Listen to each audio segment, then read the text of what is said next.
and my subscribers want me to give her some crap. Siester Stream Demon is a bit old. Chat calls it cringe, but I think it's gold. They're hungry for shit talk like never before. And who am I to deny that which they call for? If I add my own voice to the cheers and the boos, guess who will be pulling all the views? Salutations, sinners. It has been a while since Siastor, the stream demon, has graced you with her presence. How is everyone today? Yes, we may have reused the reprise. I did not have time to make another one, and Alistair didn't get any badass songs this season. Worst season ever. Here I am again to take on Lox the Incest Demon, my arch rival. Okay, I'm not keeping up the voice the entire time, but I can switch to it anytime I want. I have set it up. I have voice mod working again. They updated recently, so yes, I should be able to just, hit a button and switch between the two. I hope it is still working. I did many tests. And yes, I am putting on Alistair's affect when I do so. So there we go. Isn't that a neat little trick? Now I can use voice mod in this way. I'm going to be very dangerous, guys. I'm going to be very dangerous. As you can see, I did not finish the pages. I'm on the very last one. I had to draw Lily as Vox and me as Alistair, you know, as the virgin and the Chad, in order to, you know, show her who's boss. And I'm sure Kaiser has sent me something right now. I have some messages. At Denmark 1226 sent a super chat. All right, Ms. Aldergay, kindly educate a straight boy. By the power of my straight tax, I ask, what the hap is fucking this time? Well, Lily used to praise Hazbin Hotel in order to get back at I Love Kim Possible a lot after they stopped being friends. And now with season 2, she's decided to hate it. Probably to get herself clicks. That's my only guess. Unless she hates that it has more of a story now. It's just like Lily. It's just like Lily to start hating on something when it has an objectively better season than the first one, isn't it? At Super Easy Walker sent a super chat. Day off tax, thanks Nice. Satan for covering someone's shift on Sunday. Cool face emoji. Oh, so you get to be here for this. Alright, let me see what Kaiser has sent me. We have to have our... Oh! Thank you, Kaiser. I might have to make this a sticker in my Discord. Hang on, let me get the Distractotron up so you guys can all enjoy this. There we go. There we go. I like... Why do you keep making my boobs bigger and saggier, though? I must ask. But... Yes, this is a... I love to use the sickos looking through the window going, yes, ha ha ha, yes! In my Discord a lot, especially when I'm getting somebody into, a show or something that I love. What else did he send me today? I am not showing this one on screen. He's showing me Thirst Trap Olivia here, but I will at least do the voice for you, Kaiser. Except the sentence doesn't make any sense. Your plan was to drive here, right? There you go. You can use my voice. I am not showing everybody big booby Olivia on screen. Now, we have something else to cover today, which, I think this is a perfect frame I landed on for Lily's video. At Punt Down sent a super chat. I have money to spend. Take Yay! IT. Put it in the bag. I will put your money in the bag. Thank you very much. It was very nice of Lily to secure me a Christmas bonus, don't you think? It was very kind of her. At Tyler Preston 699 sent a super chat. Finished wrapping Christmas gifts. Nice. Tops. Very good. Man, you finished them early. I'm usually doing it like the day At before. Skinny the 2 ND sent a super chat. No way it has anything to do with Viv saying she liked the hip lork was wrong and here's why video.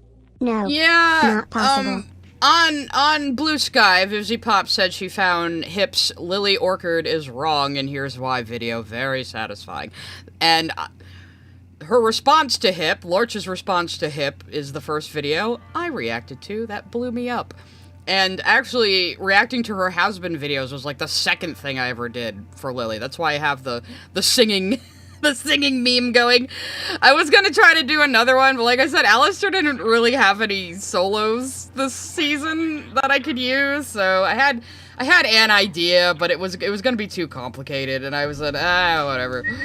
At Angle Draws sent a super chat. Show about how people are inherently good and redeemable is bad for not solving the plot by killing the correct bad guy in episode 1. I am calling it now. Yeah, I don't know. I've been told points she makes in this video, but I always go in blind, because that's always the most fun thing to do, guys.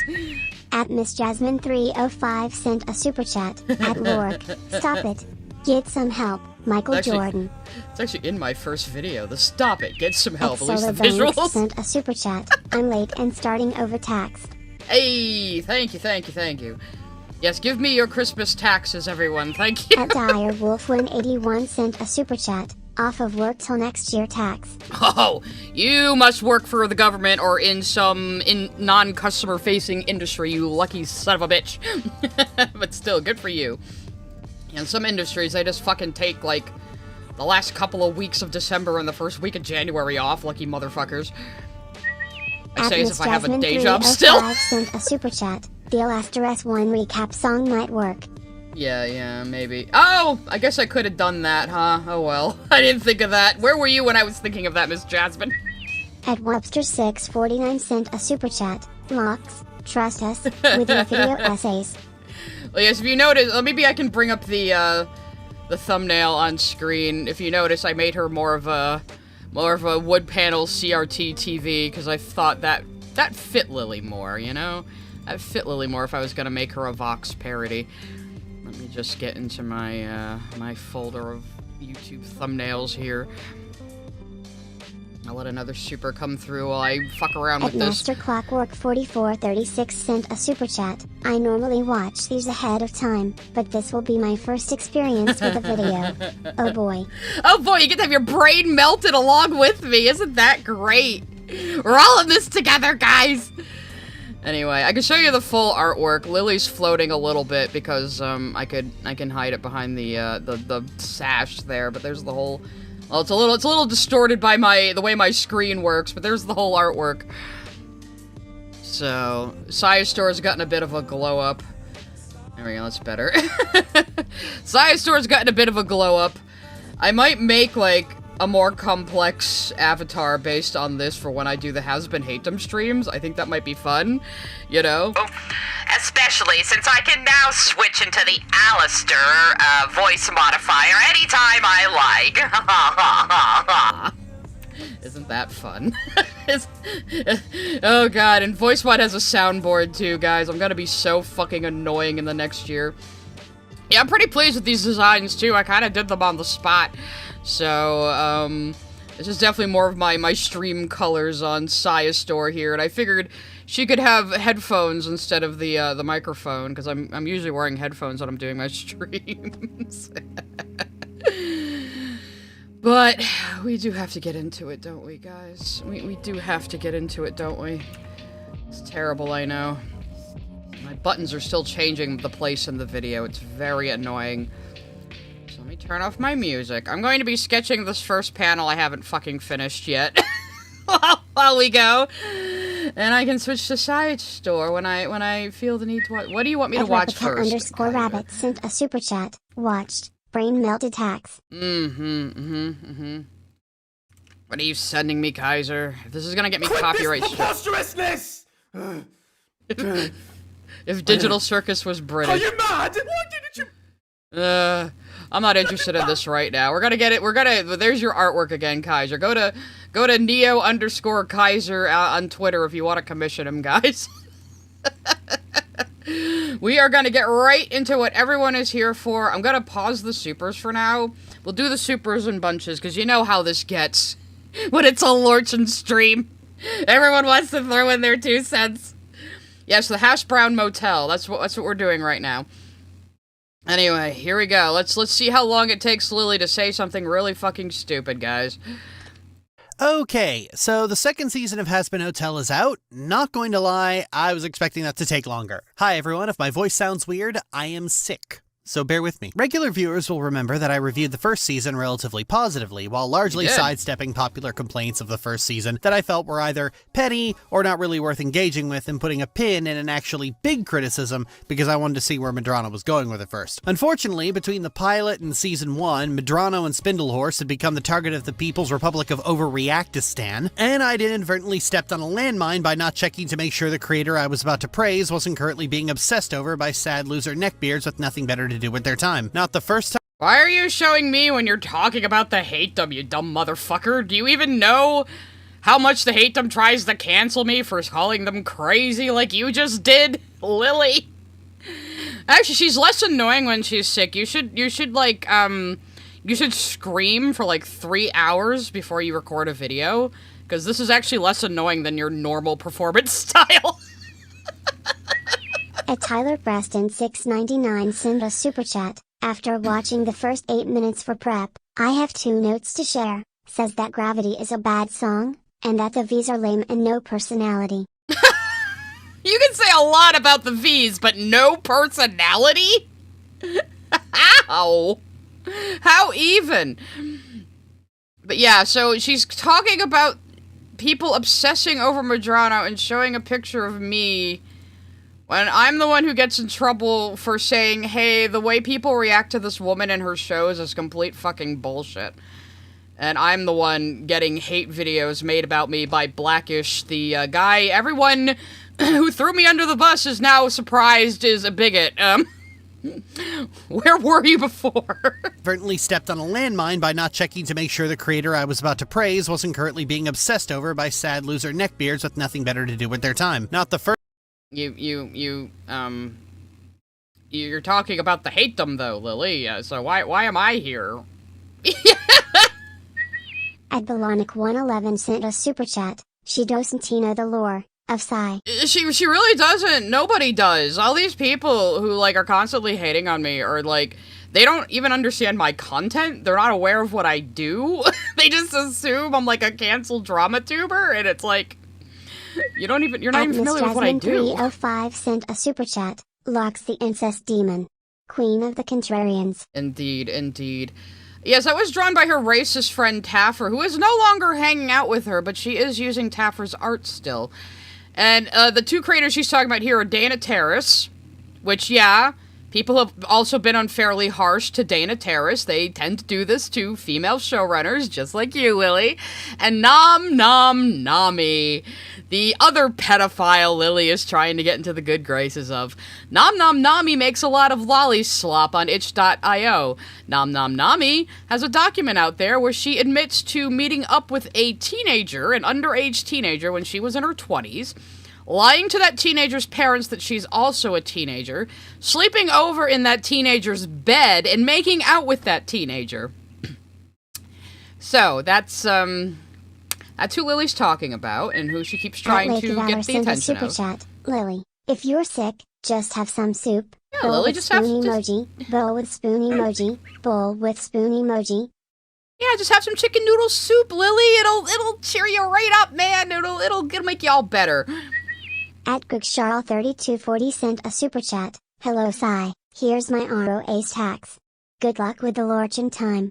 I wonder how long till she's going to say something outlandish. Well, I said I'd give her 20 seconds. She hasn't said anything that outlandish 40 seconds in, so maybe she's getting a little better. I don't know. At DinoNuggy22 sent a super chat. I'm late again. I swear if Lore goes after my King Vox, I will ride low. You're actually not that late, and with Lily we have to pause every 10 seconds, so you're really not gonna miss much. At Super Easy Walker sent a super chat. BTW Taffy's Psy is in the pose as the Karen getting mad at cat meme. Well, in reality, I'm the cat. At Dear MKV sent a super chat. Get shekels lol. Thank you. I thought Get Up There reprise was neat. I'd even record the Vox part for it if needed.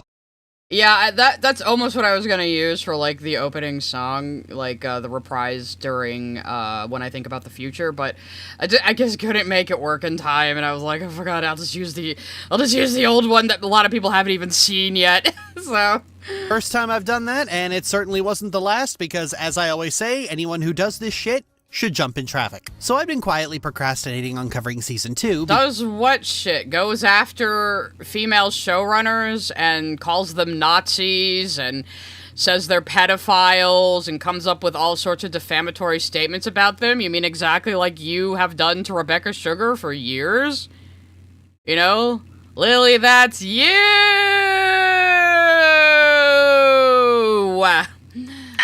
Lux, that's you! And the buttons changed my place again, god damn it. I need to rethink this. Anyway. And she's brought Pixie back. Where's Phoenix, Lily? What have you done with her?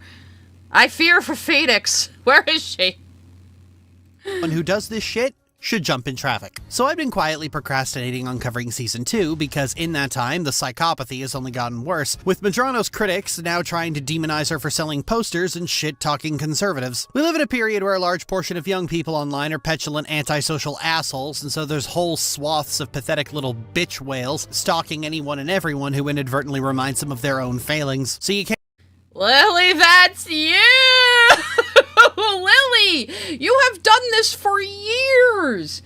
In your Steven Universe's garbage and here's why. The Legend of Korra is garbage and here's why. Why are you acting like you never engaged in this shit and don't continue to do so now? Like, did you think everyone was just gonna forget? Like, are you stupid enough to think this gaslighting will work? Maybe she really is trying to appeal. I guess she isn't trying to appeal to the hatedom now, because she's calling them idiots. I mean, that was gonna be my bit, but still, like, Lily, this was literally you. Are you trying to make everyone forget that this was you? Can't praise any artist without someone jumping up desperate to spill some tea regarding them that you've already heard and dismissed last year. Ugh, see.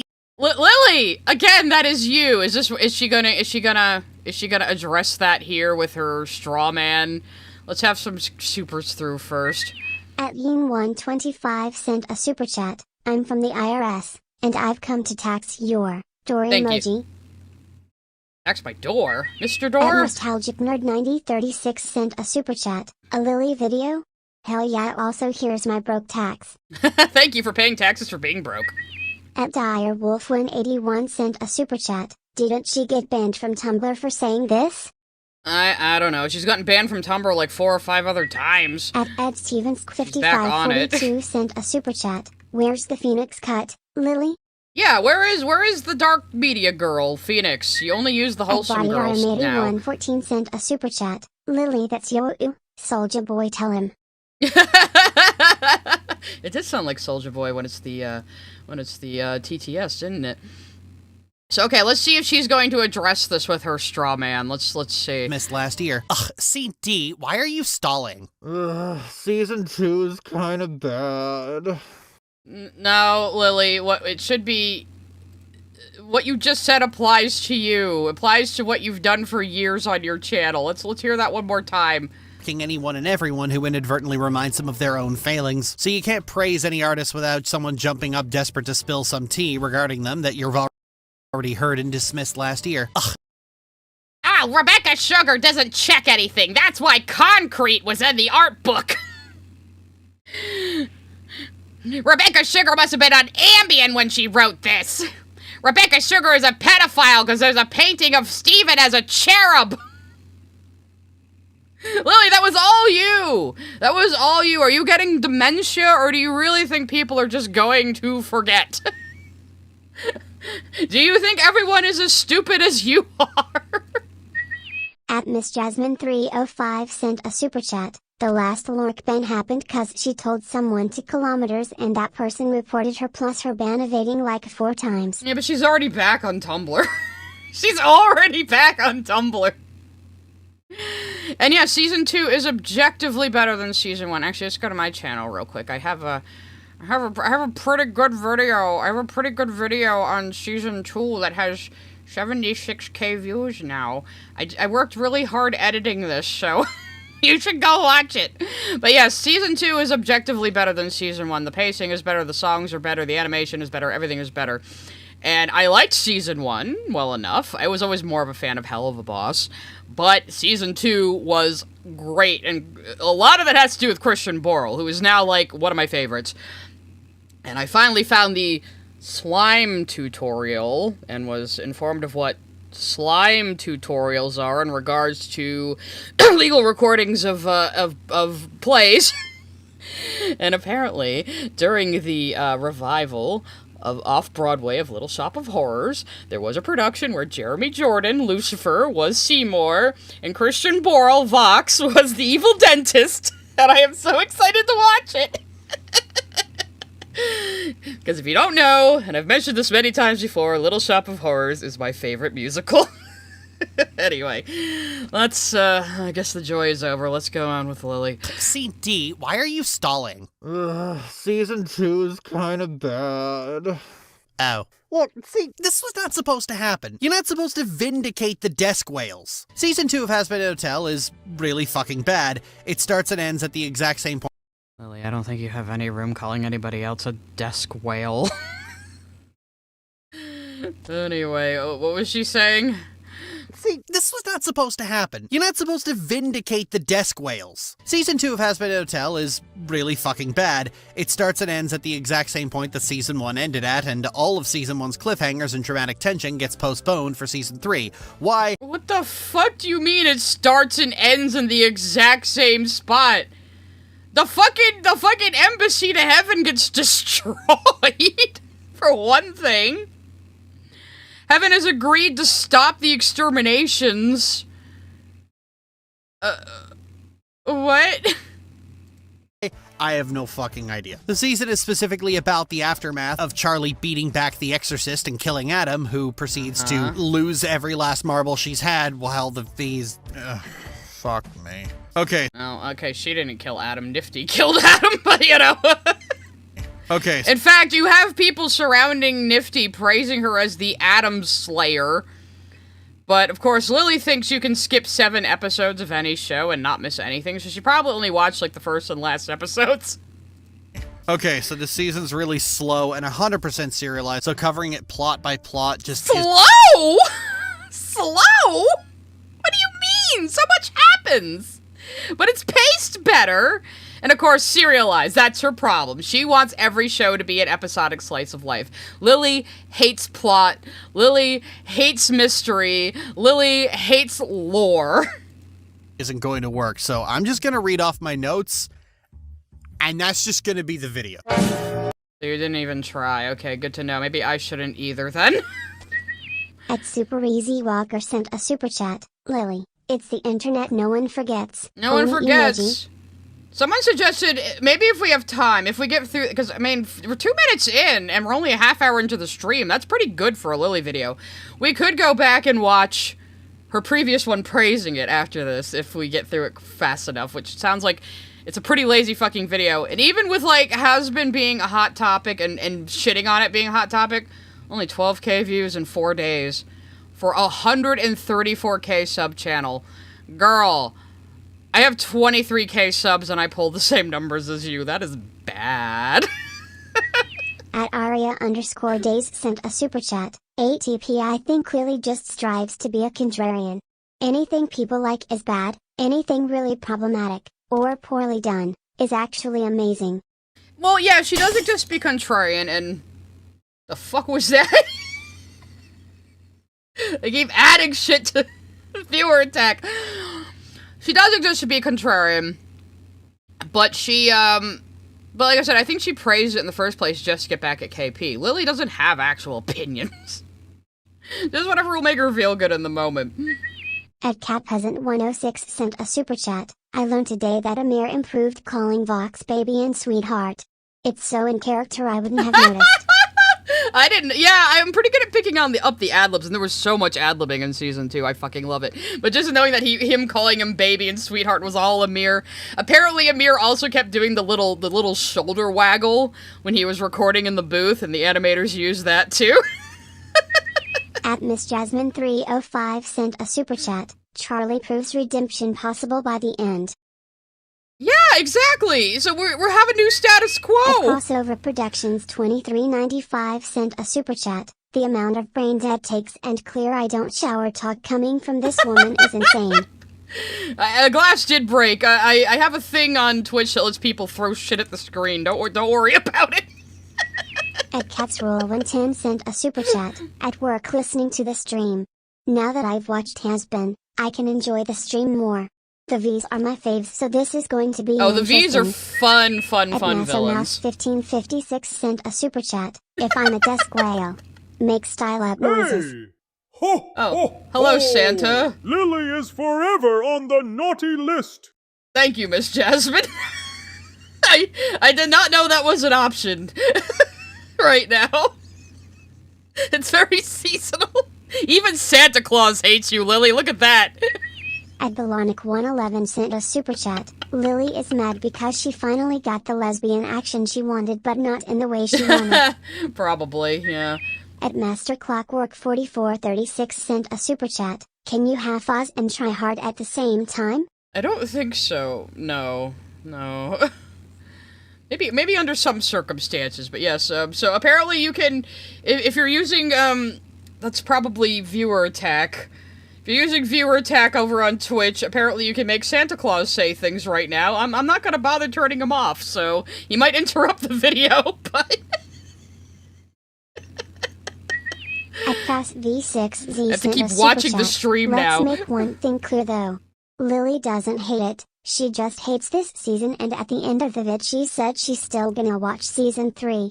Of course she is. Of course. All the haters also just continually watch the show and draw art of it and won't stop talking about it, but they have to make sure you know. Oh, they hate it, though, actually. They hate it because it's bad, because they're supposed to hate it. Because Internet Woman bad. Internet Woman who make Demon Cartoon and succeeded bad. Guys, it's terrible that she did that. How dare she?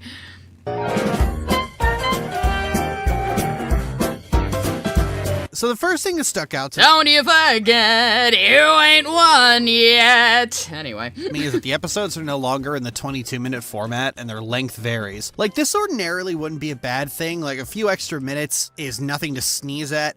But this extra time seems almost exclusively used to add more songs. There's now, like... It's a musical, Lily. I have a feeling I'm gonna be saying it's a musical a lot. We tend to write into this with a hatedom, too. I want to consider Lily part of the hatedom because she's saying they're lame, but, they don't seem to understand musicals. They don't seem to understand the point of musicals, the structure of musicals. And that's part of why they don't like the show, but it's like, okay, if you don't like musicals, it's fine. Do not watch it. Also, Lily hates streaming format. I love the streaming format. I think 8-episode seasons are fine. I think creators being able to have episodes of varying length is good, because they don't have to work around commercial breaks. They don't have to work within the confines of a slot on a TV network. The episodes can be as short or as long as they need to be. I prefer streaming. That's just me. The only reason TV shows in America ever went on for like 25 episodes per season was to keep people coming back to a particular time slot on the network in order to show them advertisements. That's all. That doesn't mean that is how TV always has to be. I mean, I still call these TV shows, even though it's streaming. But, you know, shit evolves. Get used to it.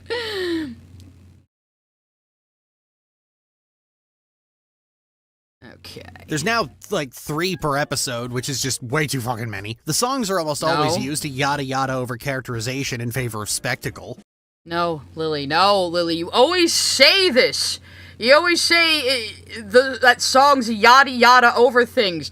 The songs are the plot in a musical.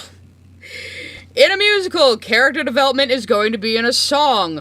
All the most important plot points are going to be in a song.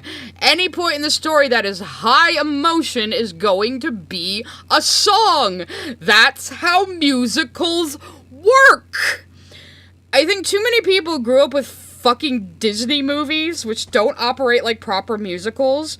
You'll get like 3 different showstoppers, and the songs are just there to be pop songs to buy on a CD later, and they're kind of removed from the story. So when people, like, used to that encounter a musical, they think they just have to sit and wait for the song to be over for the plot to continue, not realizing that the songs are the plot.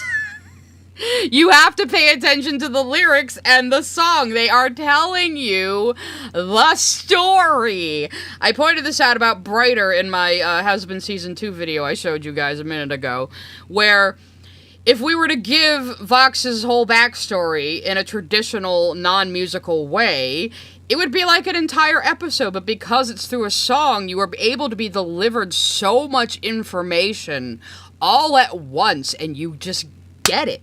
You know? Yeah, Disney's Hercules and Encanto, they're more of... Because Disney's Hercules was fucking Alan Menken. Of course it operated like a real fucking musical. But yeah, Hercules, Encanto, they both operate more like a traditional musical, like an actual stage musical. And I've always said about the first season of Hazbin Hotel, I feel you could watch the first season all the way through, all 3.5 hours, and you basically have a full stage musical right there. You know? That's what I think. But yeah, this is gonna be so fucking frustrating. No, Lily, songs in a and everyone in the Hatedom too. Songs in a musical are not there to yada yada over the plot. You are supposed to be paying attention to and engaging with them. At Crass V6Z sent a super chat. Don't tell Lily that the average Backyardigans episode has 4 songs. She won't be able to wrap her head around that. Well, yeah, because then you have shows like that, and like what Phineas and Ferb also has songs, doesn't it? Like this, like musicals are getting, or just music numbers are getting more popular in media again. At Direwolf181 sent a super chat. It's a musical, Lily.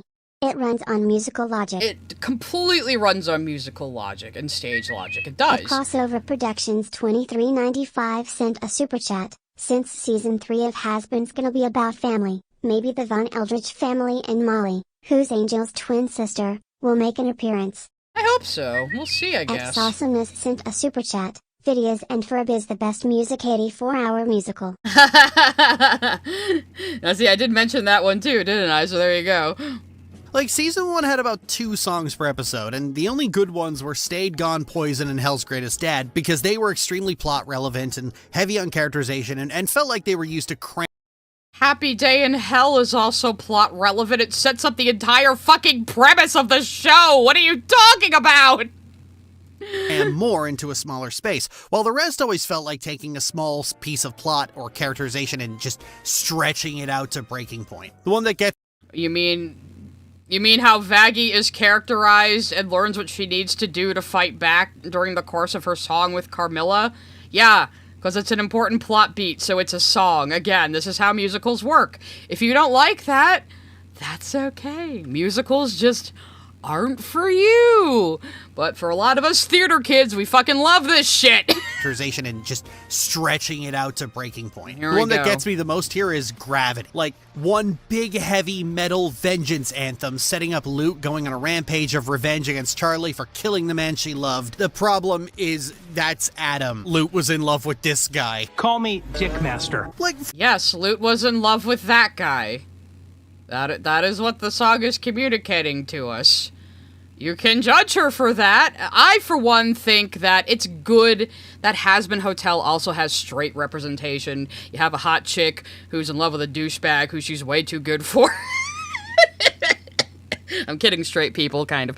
Anyway, yeah, so what? The song is there to tell us her motivation, Lily.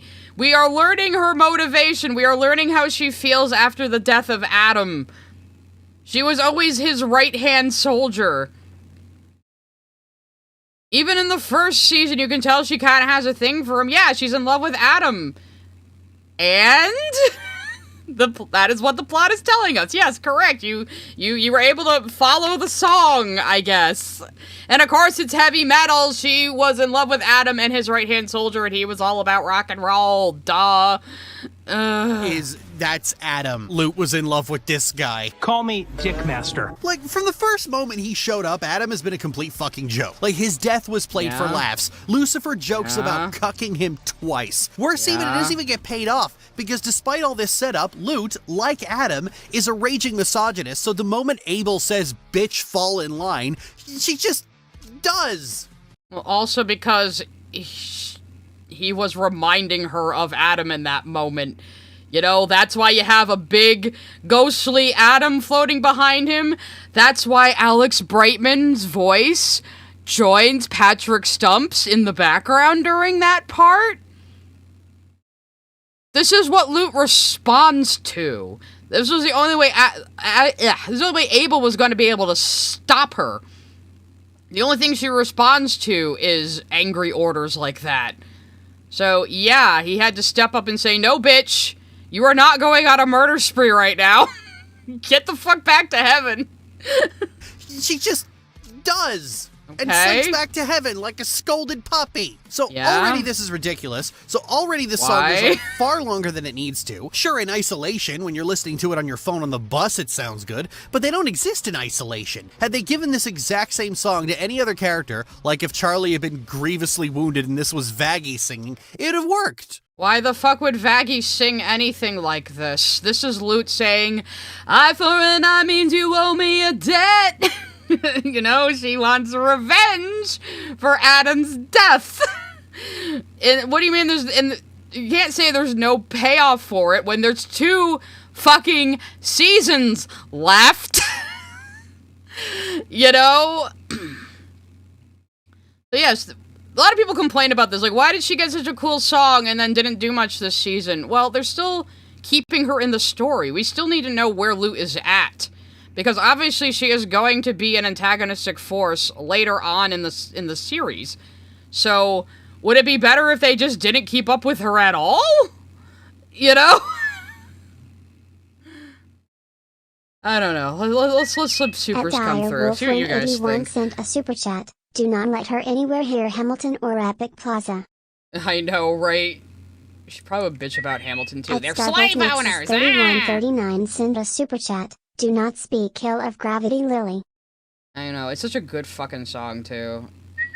At ActionFan19 sent a super chat. How dare you badmouth the best Jessica Vosk song in a long time. Well, yeah, and also she got to finally have a song, you know? And she's got such a powerful voice. I think when they did it, the Broadway one, they did live action Hazbin on Broadway. I think she was holding back a little bit because she was actively in a show at the time. So, you know, she's doing like a live performance like several times a week, so she didn't go all out, but still. At Dino Nuggy 22 sent a super chat. I'm not into musicals for reasons you explained, but Hazbin music did feel a bit more plot related, therefore I can dig the show. Yeah, but I mean, that is how musicals are supposed to operate. The songs are telling you this fucking story and the character motivation and the character development. That is how musicals work.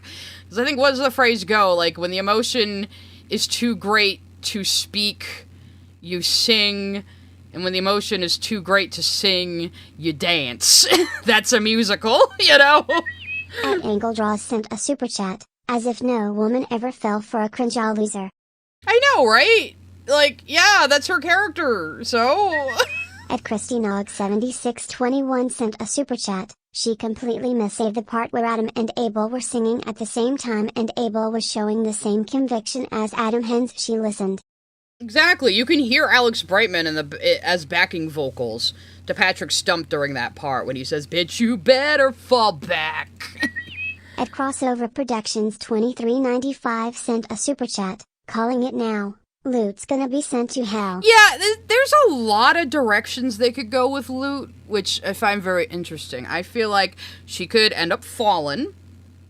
She could end up almost on the good guy's side, but not be able to let go of her vengeance and just kind of pull back and go back to being an antagonist. She could begrudgingly join the good guys at one point and have to work together with them. She could just get fucking killed. I don't know. There's a lot. Oh yeah, Patrick Stump from Fall Out Boy is Abel, Inky, if you didn't know. He plays Abel in this. during my Hazbin Season 2 video, I kept saying, "We got Fall Out Boy over here!" I just kept calling him Fall Out Boy. Because I thought it was funny. Yeah, Lily sure is interested in the word misogynist for someone who is constantly shitting on female showrunners, yeah. At Balonic111 sent a super chat. Bitch, you better fall back. Yeah, bitch, you better fall back. I love how they give it his style of music, too, because he's the son of heavy rock. Walker sent a super chat. I wonder what Locke's opinion on Wicked, the musical? Personally, I've never given a shit about Wicked. That's just me. Ed Webster 649 sent a super chat. Evil straights, evil gays, and wholesome lesbians. Perfectly balanced.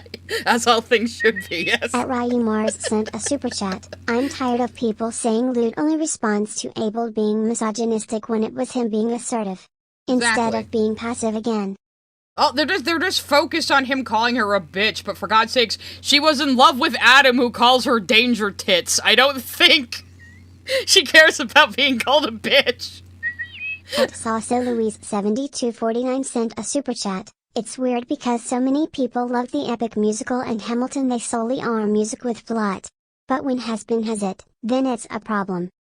I never saw Hamilton, but I love Wait Days for sent it. a super chat. Fun fact, in the cast recording on Spotify, during Abel's part, Alex Brightman actually comes a lot sooner, right? And let me stop you right there. Yeah, and when we were talking about season 2, Miss Jasmine pointed out, "Let me stop you right there," is what Adam says to Charlie right before he starts Hell is Forever. So it's like poetry, they rhyme, yeah. At Master Clockwork 4436 sent a super chat. The songs are also diegetic, which is awesome. Yeah, for the most part they are. It's like at the end of Loser Baby, they're like, "They're fucking singing? Get 'em!" No, I've never seen Hamilton all the way through. I'm sorry. When it comes to Lin-Manuel Miranda, I really prefer Encanto's songs. I fucking love Encanto. Even with my rabid Disney hate, I fucking love Encanto. So... Was Vaggie singing, it'd have worked. You might think, if the Why song- would it work if this was a Vaggie song? Vaggie would never be this angry and vengeful. She is pretty accepting of her circumstances as a fallen angel and actually seems to prefer being in hell to heaven. Which is pretty interesting, because like, Carmilla even questions her about it. She's like, why are you advocating for heaven when you know what they're capable of? And again, I am on Team Carmilla is a fallen angel now. I am. At Chipmanly1 sent a super chat. Bet you $5 that Abel apologized immediately after they went through that portal. I bet he did too. He's like, "I'm so sorry, Lute, I'm so sorry, but you were getting kind of crazy, that whole situation was really stressful, and right now You might think, if the song itself is fine, is it really fair to call it the worst because of who is singing it and why? Yes, that's how musical numbers work. It's like if Alistair started singing Cherry Wine. Who is singing it and why makes perfect fucking sense here. Lute is singing it, so we set up her motivation as an antagonist. We set up how she feels after the death of Adam since she was so loyal to him. Yeah, you can criticize her for being in love with a total douchebag. That doesn't change how she feels. This is her character. That doesn't make the song bad. Like, this is just telling us where this antagonist stands in the plot going into this season and future seasons. I don't understand how you don't understand, but Lily, I mean, this isn't as brain melty as before. Again, we might go back to one of her earlier videos, since I never cut down that VOD anyway. I don't know. I don't know why she thinks this should be a Vaggie song. That's just retarded. Yes, that's how musical numbers work.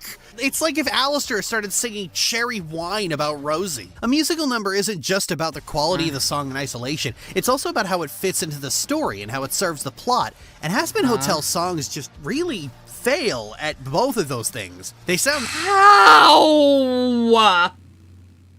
Especially in season 2.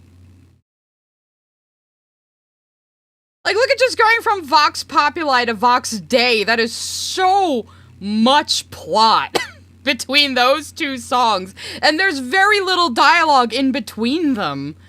And this is even in this season, they do the whole singing out the dialogue as well. Like, they go full-ass classic stage musical on that.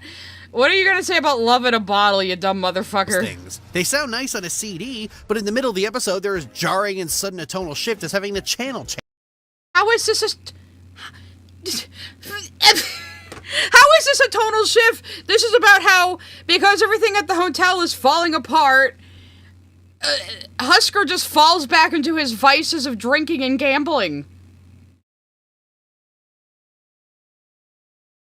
Like, this goes right along with the song Piss. We're setting up where our characters are going into the season. Like, everything started to fall apart at the hotel after Vox tricked Vaggie. Everybody kind of Vox tricked... No, he didn't trick Vaggie. Vox tricked Charlie. And all the characters go off in their own directions for a little bit, all wallowing in their various issues and vices. Like... Especially where this comes in the story, like... Does she think this is supposed to be a happy song because of the happy tune? You don't listen to the lyrics, don't you? I said before, Love in a Bottle is a very, very good song about alcoholism. It is a very good song about alcoholism. And it informs Husk's character. So besides plot, what else do songs in a musical do? They inform character and give character development. That is what is happening here, Lily! Oh my god! Realize some supers come in, I can't. A shock jumping walrus 6744 sent a super chat. Lily making shit up again. Yeah, I mean, that's what she does best. At Miss Jasmine 305 sent a super chat. I think an angel falling might depend on them going against the word of God. Adam didn't fall in S1 because he had Sarah's blessing for the exterminations. Loot falling might depend on if she breaks the rules of heaven. Yeah, I don't know, because, I mean... Did Vaggie really fall, or did she just elect to stay in hell? I guess she couldn't go back to heaven because her wings got cut off, but still... Yeah, what even made Lucifer fall in the first place is questionable. I do wonder, because they say Adam was the first soul in heaven. They don't know what puts anyone in heaven. Alistair says an interesting line to Adam during the final fight in Season 1, which is, you more than anyone should know what a soul can accomplish when he takes control of his own destiny, something like that. I wonder if whatever Adam did to get into heaven actually caused hell's creation and Lucifer was scapegoated for it. I do wonder. I do wonder. At Elias TJ sent a super chat. Pharmacy student forgot his meds tax. PLS take your meds chat. Seriously. Well, at least I can join the stream drawing squad? Even if 45 minutes late. Alright, we're 4 minutes into the video. Nexus 3139 send a super chat. Screams like Bashi point at the fake news allegory and how fake news ruins everything. Yeah, that is a big part of what this season is about. People manipulating the truth, how no matter how much you try to explain yourself and be good faith to bad faith actors, they are just gonna twist everything you say to their own ends and their own agenda. You know, that is a lot of what this season is about. So take notes, Lily. Take notes. Okay, let's... And also, thank you for the gifted subs. If you get hit by the gifted sub fairy and you integrate your YouTube and your Discord accounts, it should dump you in my Discord for my YouTube community. It's a lot like this channel. In the comments, we just kind of fuck around in there. It's good. It's fun times. At ActionFan19 sent a super chat. I think Vaggie was more forcibly fallen like Lucifer. Yeah, I mean, Adam didn't seem to mind what Loot did to her, so I don't know. At Rock Josiah sent a super chat. Got kidnapped by the Fate hacks. Oh no! I hope you get better. Okay, let's keep going with the video. All changed on you. Season 1 had a few that worked really well, but then other times you get shit like a song where the title and chorus gets repeated 15 times. Any song that includes Charlie being 18 times longer than it needs to be. And the worst offender is where you have to listen to some cottony bitch choking on a dick for 2 minutes. Wow, saying choking on a dick about a lesbian, that's real cool, Lily. Also, how the fuck are you making fun of her voice? What's the singer's name again? God damn it, hang on. Velvet voice actor. Lily Cooper, how the fuck are you making fun of Lily Cooper's voice? She's so fucking good. She was also Sandy in the SpongeBob musical, by the way. What else has Lily Cooper been in? Doing a lot of shit, man. So she is talking about the one black lesbian in the show sounding like she's choking on dicks. That's really cool, Lily. That's a really cool thing to say. Yeah, how can you say Respectless is a bad song? No one, I'm so respectless. I could eat you up for breakfast. Anyway, this song with Charlie that you were talking about, of course it's long. It is the introductory song to the series that introduces and explains the premise. So, of course, it's a little longer than usual. Yes, that is also Lily Cooper's real accent. She is actually British. So, yes. I guess Lily thinks she should have hidden her accent and talked American. That's cool. Again, how the fuck can you hate Respectless? It's so goddamn good. It was, like, my favorite one in season 1. I like Stayed Gone, too. Oh, it's so hard to choose. And Loser Baby. Ah! Of course she hates Loser Baby. Sent a super chat. Sorry I'm late, but yay, it's lorching time. It sure is lorching time, and she just said some shit about a black lesbian character that was not cool. Webster649 sent a super chat. Vaggie never really fall. She was abandoned by Adam and Lude for hiding their crimes. I guess, yeah, because, like, I guess she could have gone back to heaven if she wanted to, but she probably didn't want to after that. At Lillian Lee Quarries sent a super chat. Lily on Lily violence. From Nether Lily. Well, yeah, but Lily Cooper is a superior Lily. Let's hear what she just said again, because she's yeah. 10 times longer than it needs to be, and the worst offender is where you have to listen to some cottony bitch choking on a dick for 2 minutes. Oh, wow, yeah, that's really cool. Yeah, and she's not Cockney either. At ChipManly1 sent a super chat. The Lion, the Witch, and the audacity of this bitch. No kidding. And of course, Biologic has it. At Balonic111 sent a super chat. Vox is an asshole. Vox is an asshole! That's like, I just love how she busts in with that. During Val's reprise. Not even reprise. I don't even have a fucking song. Fuck you, Val. Val's part of what I think about the future.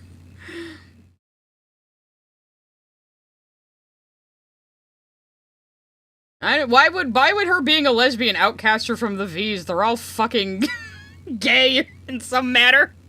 Vox is a gay man who's insisted that he's straight even though he's fucking another man. Maybe he's bisexual, who knows? I did see a really funny fan art that was like Vox saying, I need to come clean, everyone. I'm bisexual. And everyone else is like, you like women?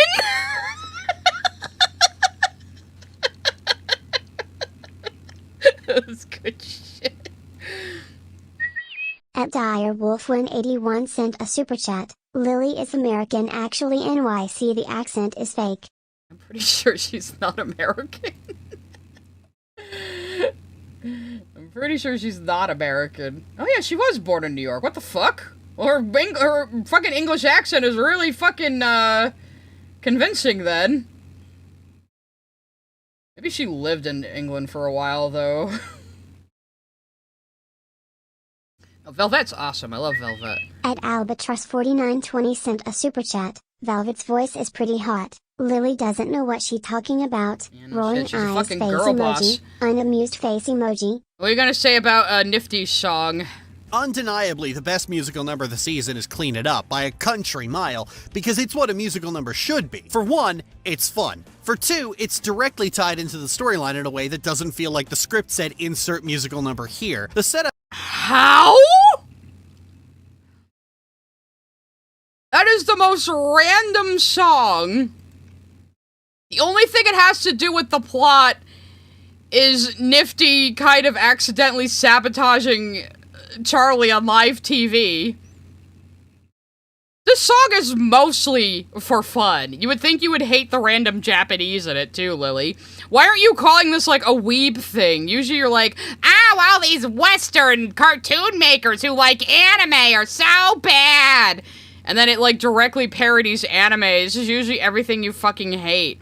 I mean, Nifty's song is great, but it is not very plot relevant. It is mostly there to be fun. So basically she likes the nonsense one. She likes the, like, purposely nonsensical one. Best musical number of the season is Clean It Up by a country mile, because it's what a musical number should be. For one, it's fun. For two, it's directly tied into the storyline in a way that doesn't feel like the script said insert musical number here. The setup is that Charlie is foolishly trying to defend herself on a hostile news station and asks Nifty to tell everyone what she loves about the hotel. Of course, Nifty does exactly that in song, but There's an endless stream of passion built in hundreds of plugs. If you love this intro, just wait till you smell our rugs, 'cause Oh, but this somehow isn't jarring and out of nowhere more than the other songs. Like, it's supposed to be out of nowhere. Like, the whole purpose of the song is to be random and out of nowhere, and it's the only one you're saying isn't? What? At hero_culture sent a super chat. Are we sure Lily isn't a media grifter? All she does is complain and lie about media for clicks. She's not smart enough to be. Like, all of this is usually stemming from her own personal hang-ups. Like, she isn't smart enough to actually rage bait. At Balonic111 sent a super chat. Lily, you might be a weeb if is your favorite song. Yeah, I know. She's always about how she hates weebs, and she's angry that weeb isn't an insult anymore, but then she's praising the one that has random Japanese and anime references in it. People barf and piss and come on their butts, fun and when they feel like epic, they'll like clean it up. What? okay, Charlie, you deserve that. You asked Nifty of all people for help, but partway through, Charlie asked her to help differently, and Nifty instead breaks into song about how Charlie is a great boss and she believes in her dream. There's just one little fucking problem. Shouldn't you, right about now, like in your past videos, be like, "Oh, these weebs who are in the Western cartoon sphere, how dare they put anime references in this?" So when Steven Universe has anime references that are undetectable if you don't know it's a reference, that's bad. When Hazbin Hotel goes into like a full-on parody of 90s cartoons parodying anime, that's good?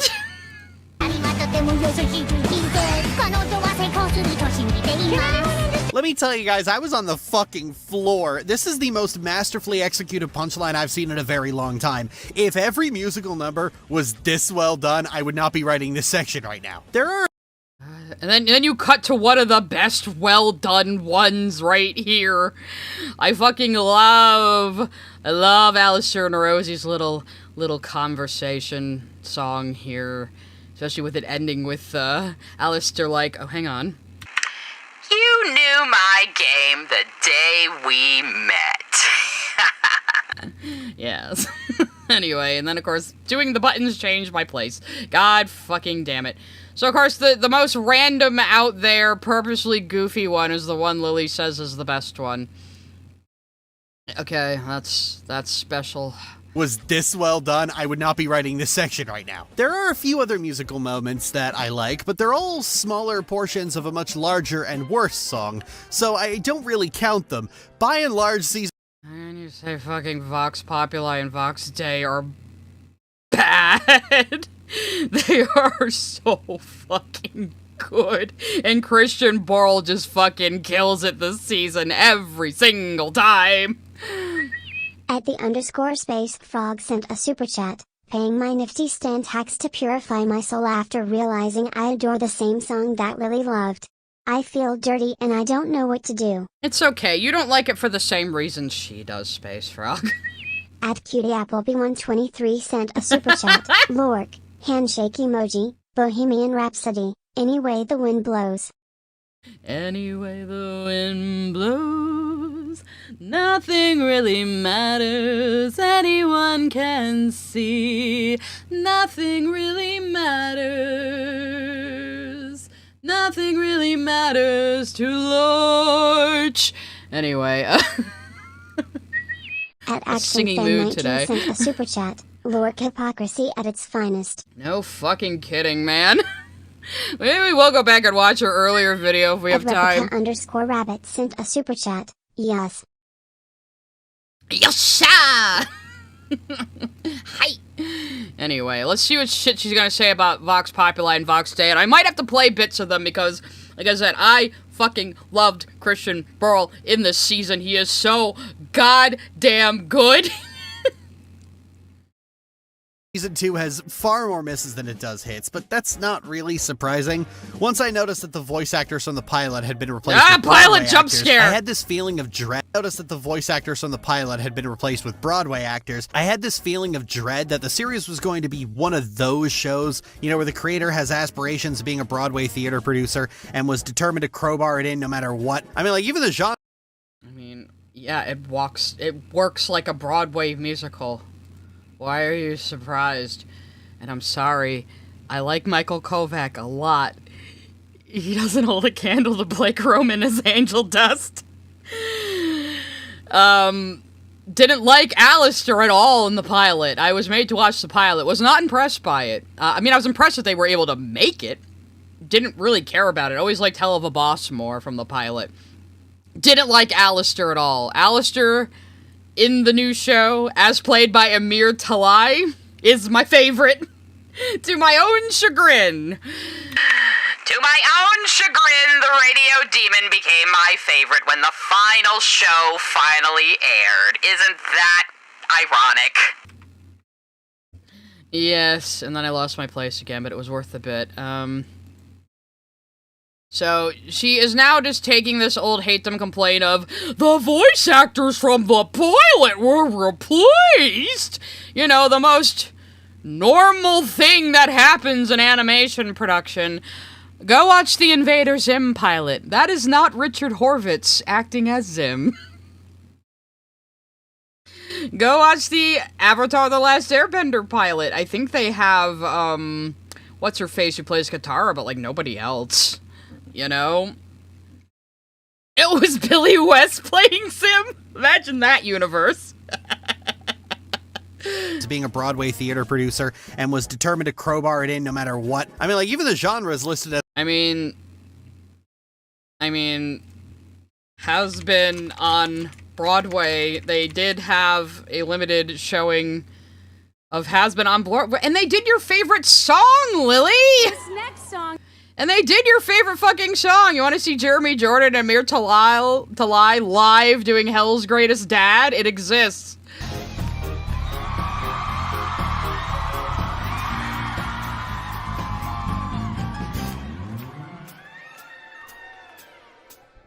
They say when you're looking for assistance, it's smart to pick the path of least resistance. Others say that in your needy hour, there is no substitute for pure angelic power. Who just have... Okay, I don't want to play too much of it, though, because I might get nuked. But yeah, they did it live! Everybody got a little bit in there. Actually, instead of Mimsy at the end, though, they had Richard Horvitz come out, which I love, because Richard Horvitz has done a lot of, like, the voice direction and stuff on both shows, so... I started this. I'm singing it. I'll finish it. Are you tacky piece of... I look you all were waiting for me. I'm here. What a gas. Took a while, but I'm present at last. It's me, Foxy. That's just so fucking cute. At Miss Jasmine 305 sent a super chat. Lork likes clean it up cause it doesn't move the plot forward and she hates sexual plot in media. That's true. I mean, she says it's related to the plot. I mean, all it fucking is, you know, Nifty ruining the broadcast for Charlie. You know, it doesn't really have that much to do with the plot. It's just there to be a fun Nifty song, and Nifty's a crazy little bitch. At Super Easy Walker sent a super chat. What is with the Hatedom and the HH pilot with others saying the Visa Pop screw over the pilot voice actors? I guess just like Locke's not understanding TV show productions again? Yeah, basically, like, yeah, it is not unusual for voice actors to be replaced between pilot and final show. That is not unusual at all. A lot of the people who worked on the pilot probably aren't SAG. That's also another problem. You can't have non-SAG actors in a production with SAG actors. That's just, sorry, that's how it fucking works. You know, I don't particularly like it either, but these guilds have power in Hollywood. So yeah, and also, why the fuck wouldn't you just want Broadway singers in your Broadway musical-inspired show? Like, why is that a bad thing? And also, thank you for the 10 gifted subs over there. Alright, what else is she gonna say? As a musical, animated shows don't normally do that. But the thing is, I don't think of music. Yeah, animated shows don't usually operate like an actual stage musical. Yeah, that's why you're confused. Matter what. I mean, like, even the genre is listed as a musical. Animated shows don't normally do that. But the thing is, I don't think of musical theater when Hazbin Hotel starts thinking. You know what How? Why? How? This is one thing. This is one thing that drives me crazy about the Hatedom. They don't understand musicals. They don't know their theater history. They don't know theatrical genres. Like, what is the main complaint? Why is everything so red? Why is everything so red? Well, one, it's hell. But two, it's vaudeville. It's vaudeville. It's burlesque. That is what this is. That is what it's most inspired by. You don't like musical theater. You don't like stage performance styles. That is perfectly fine. The show is not for you. At ActionFan19 sent a super chat. I still consider Moxie in place of Mimsy official alternate canon. What about the one with Spinell? That's also good. At DireWolf181 sent a super chat. Even then, plenty of the pilot cast are in HB. Yeah, I think some of them do background voices. Brandon Rogers has been in a lot of it too, because he was in Hellava, but still, yeah, color scheme plays a part. But look at fucking Husker's design. He's 100% vaudeville, 100% vaudeville. He looks like he belongs in a Bob Fosse production, you know. At Belonic111 sent a super chat. Leave it to Lork for her favorite song to be the one that screws someone else over at canon. Yeah, this is her sense of humor. At Master Clockwork 4436 sent a super chat. Hazbin and Hellaverse pilots were not traditional show pilots. They were pitches in hopes of being picked up. Hazbin was. Of course changes were made. It's to be expected that changes would be made between a pilot. Yeah, it was part of a pitch. It's for sure. I think of AMVs and animatics set to Heather's songs. That's the first thing that comes. So you think of animatics set to musicals. Yeah, it's an animated musical. So, what's your point? At Talking Movie Bubbles B6 sent a super chat. Speaking of which, did you know that Kate Susie voiced Bibbles in the PPG pilot? The other girls' voices remain the same. I did not know that, actually. At Aria_Days sent a super chat. Hell is different colors as seen in Hellava. We're just contained to the Pride Ring and Hazbin, which is fine. Yeah, and exactly. It's hell, so hell is red. And it's vaudeville, so it's red! So yeah, she's saying, ow, this being an animated musical is like when people draw animatics to Heather's songs on YouTube. Okay. Yeah? That would be people drawing animation to a musical. Which is also what this is. Is that a bad thing for a musical to be animated? Why is that a bad thing, Lily? I think of AMVs and animatics set to Heather's songs. That's the first thing that comes to mind because most of the time there is a fundamental disconnect between the music and the story it's trying to tell. Most of these musical How? You say that as you're showing, like, plot development happening on screen during a song. Right here. At ActionFan19 sent a super chat. My musical theater knowledge is grossly limited and I still enjoy the crap out of this show. Yeah, you don't need to have a knowledge of musical theater, but you have to have at least a basic grasp on how musicals fucking operate. At CatPeasant106 sent a super chat. AMVs are based. Lily. I make AMVs/edits. I'll tell you guys something. I'm a self-taught editor, and I first learned to edit by making AMVs. I did. But the thing is, no, it's nothing like AMVs, because AMVs are using existing footage and putting that to music. Somebody had to go in and actually plan these dance numbers for these characters, and then storyboard them, animatic them, animate them, clean them up, color them, composite them. So this is all very purposely set to the song. At Keaton Farter sent a super chat. Imagine if HB crossover HH Blitz just trips off the news announcer disguise it was him the whole time actually. I replace Katie Killjoy! At Direwolf181 sent a super chat. She knows animatic take a shite ton of work, right? Yeah, but also people online on YouTube will sometimes draw animatics of their original characters or other characters, or even the characters from the play to songs from musicals. It is cool, but I don't know why she's, like, comparing these two as, like, a point of negativity? Other than she hates creative people, obviously. Between the music and the story it's trying to tell. Most of these musical numbers... Okay, have you ever been listening to a song and just imagine some complex animation playing out in your head, and you don't really know what it connects to, it's just vibing? I doubt you have ever imagined anything complex in your head, Lily. In fact, I wouldn't be surprised if you have aphantasia, Lily.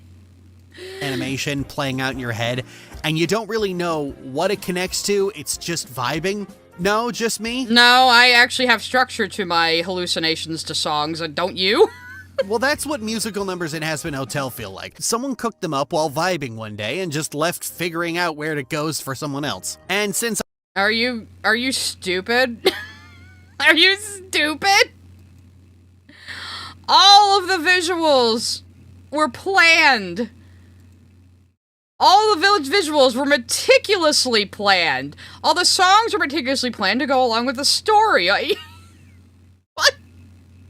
Yeah, they write the story first, and then the songs, and then the visuals.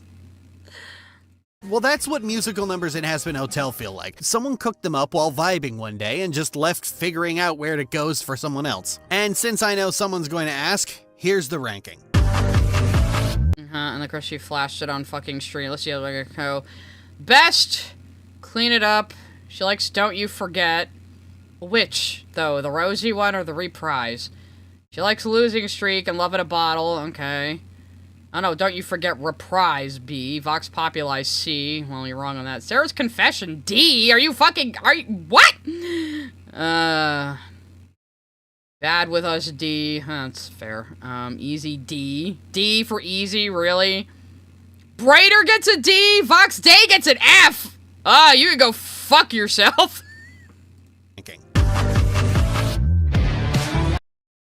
The V's, Vanillin, Virulent Vermin, Vanguarding Vice, and Voss. You tried too hard here. Okay, so let's see what she says about the V's. We'll talk about Vox Dei when we get to it, I think.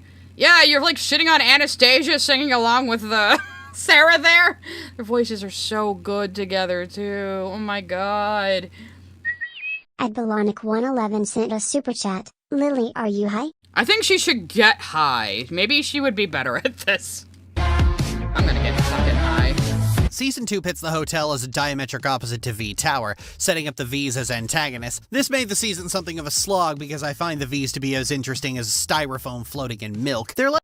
Well, that's your problem. The V's are very colorful and very fun villains. They're a very fun group of villain friends. And I love them. And they are all very over-the-top and vaudevillian, and they are supposed to be. Like if a multimedia company was run by glue-huffing lunatics who stalk e-celebs all day. Valentine... You mean they're not? You mean they're not? At Talking Movie Bubbles B6 sent a super chat. Ryuko Madoe from Kill La Kill vs. Loot. Who will W? I haven't seen Kill La Kill yet, don't At kill me. Aria_days sent a super chat. You don't just cook up animation one day. Animation. Clapping hands emoji. Takes. Clapping hands emoji. A. Clapping hands emoji. Long. Clapping hands emoji. Time. At Master Clockwork 4436 sent a super chat. Do the songs just go over Lily's head? I don't get it. So everything it goes suck. over her head. Not Invincible. I want the Charlie and the Charlie and Blitz one. Okay, maybe let's play it at the end here. Where do they say it? Where do they say it? We cannot wait to share more of the Hellaverse with you all. We hope you enjoy more seasons of Hell of a Boss And Hazbin Hotel on Prime Video. Thank you all so much for getting us here. Really, we could not have done this without you. I'm gonna cry. Wait, that's it? No, fuck this! Oh no, I skipped ahead of it. Damn it. No. Animation takes a long time. Anyway. Yeah. Which is something Lily has never understood. I still think she somehow thinks Steven Universe was being animated week to week. I honestly think she believes that, like a small child or something. At Crass V6Z sent a super chat. Knowing Lily, I thought Easy would have been higher. Yeah, but they didn't fuck on screen. You see, the nice, wholesome, intimate couples don't have their privacy invaded by the audience, so that's bad. At Webster649 sent a super chat. No, we're not letting that dear list get away. What the hell was that? You guys can go bitch on about it at your own time. 22 sent a super chat. Lily, how dare you put two of Vox's best song on D and F? I'm going to gush about Vox Dei later. At Joey245 sent a super chat. Also, that moth girl from Hazbin guarantee is so cute. Hope we see more of her. I don't know. I mean, she's really just there to serve a purpose both in the song and to the V's. You know? Is just the entire sex industry rolled into a person. Velvet has a good voice actress, or at least I've been told. Her Cockney accent is so thick that when she talks it sounds like she's chewing on a dick. But even then she... Second time he has said she sounds like she's choking on dicks about the black lesbian in the show. Second time she's said that. Isn't that nice? He has basically no personality, and Vox... No personality?! All of them have gigantic personalities. In fact, this is how the V's operate. Each of them believes that the other two are their sidekicks. That is how they operate. Even though structurally, narratively, Vox is the main V to us, the audience. The other V's just assume the other two are their sidekicks. But yeah, second time she said about the black lesbian in the show. One of the only black characters in the show that she's just choking on dicks. That's really neat, Lily. That's a really cool thing to say, yeah. At CatPeasant106 sent a super chat. Charlie and Blitz deserve a song? I just realized. That would be fun. Though Brendan Rogers isn't exactly a singer. If you notice when he and Stolas have their duet in Sinsmas, or not Sinsmas, the penultimate episode, the second to last one, they gave Brandon some very flat harmony to Stolas' melody because he is not a Broadway level singer. Actually, what exactly do you do here, Vox? The idea behind the V's is that they're a That's the point. He is propped up by the other two. That is the point. That is the whole... What? Lily! That is his whole point of insecurity and how Alistair keeps bruising his ego this entire season. He is propped up by the other two V's and wouldn't be able to do what he does without them, even though he thinks he's a solo act and is gonna be the sole, like, fucking ruler and basically become God. That is the entire fucking point! Actually, what exactly do you do here, Vox? The idea behind the V's is that they're a dangerous group of corrupt media demons, but the thing about media companies is they aren't exactly smart or savvy. Their ability to do business is reliant on... Yeah. Did you notice they're all dumbasses? Did you notice that, Lily? All the V's are dumbasses, and they're supposed to be! Almost entirely on how gullible and dumb the audience is, which varies wildly by... Oh, we know you rely on how gullible and dumb the audience is, Lily. You know a lot about this. Lily's gonna explain her whole approach to us now, guys. Media companies is... They aren't exactly... He'd be powerless without the other V's. Yes, it's in fucking season 1, Lily! Smart or savvy. Their ability to do business is reliant almost entirely on how gullible and dumb the audience is, which varies wildly by generation. The V's wouldn't have any power if the average sinner in hell wasn't dumb as rocks. You see, most... Yeah, they're all dumb as rocks for one thing, but that's why the three of them need to work together to have the influence of a single overlord.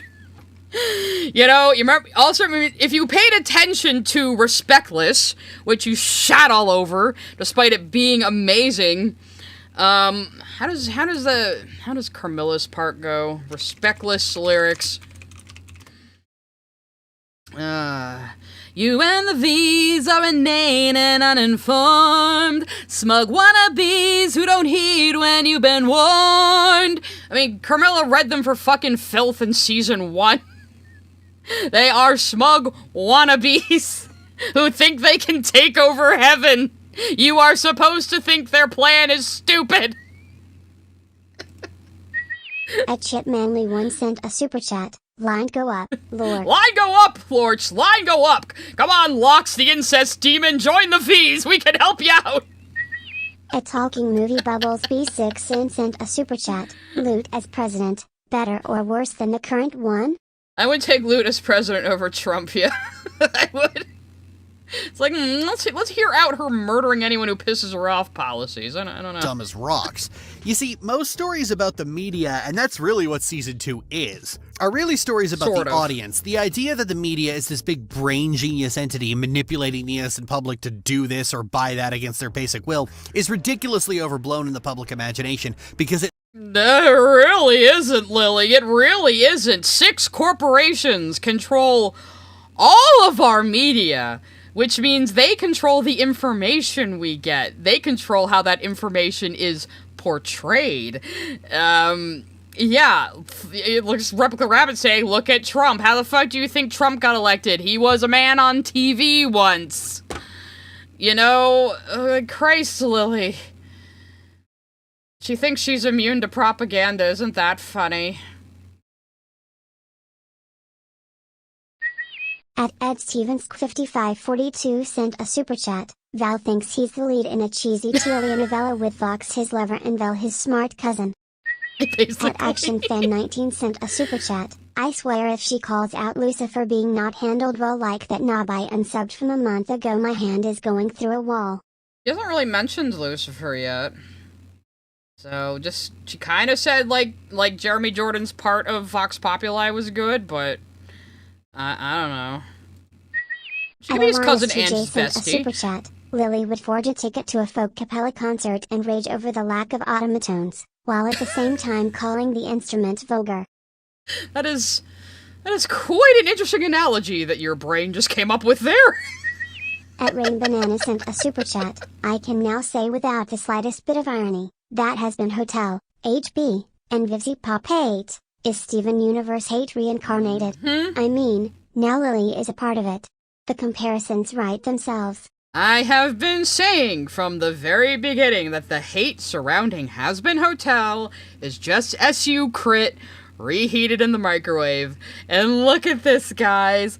Now even Lily Orchard is here. How does that make you feel, Hatedom? You have the famous Lily Orchard, Queen Hater, on your side. Doesn't that make you feel good about your opinions and motivations? Or maybe makes you want to rethink them a little bit, and I think maybe you should. At GregSharl3240 sent a super chat. I bet Lily believes animation is a genre, not a medium 100%. Also, doesn't Lily think she's part Native American, while being all Caucasian? Yes. At Starvold Nexus 3139 sent a super chat. Shrieks at the fake news allegory again. Yeah, but it's not, well see, you know what though? Vivzy Pop did express frustration that this season was accidentally topical. So they weren't actually trying to go news media bad with this season. It was more about, you know, Charlie getting dogpiled on and being misrepresented by bad actors, which is something Vivzy Pop herself has experienced on the internet, has she not? So that's really what it's more about.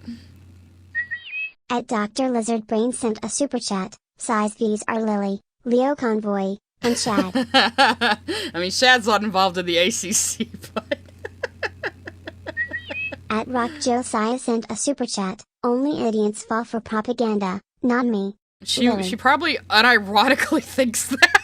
I wouldn't be surprised. At Dire Wolf 181 sent a super chat. Not like South Park called out this BS very blunt.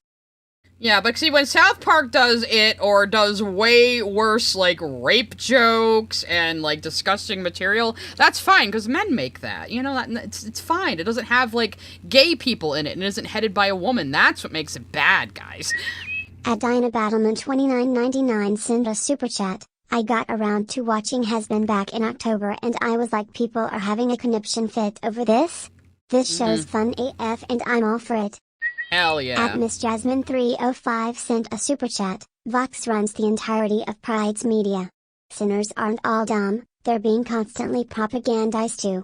Yeah, they're always living in hell anyway, so they're probably just like, oh, might as well go with whoever's like the bigger gun right now, you know? I mean, it's fucking hell! That's what a lot of people seem to forget. It takes place in hell! It's going to reflect that, you know?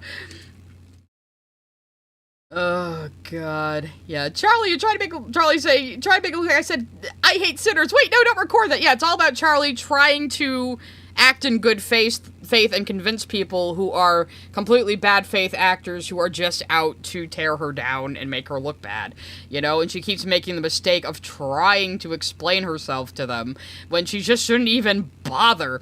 But yeah, also, like, this much ire for fucking this. I pointed it out in my Season 2 video that fucking South Park, Family Guy, and Rick and Morty have all done way worse shit than this show, have had way edgier jokes and way more gross shit in them than these fucking shows that people are sitting around going, oh my god, they swear!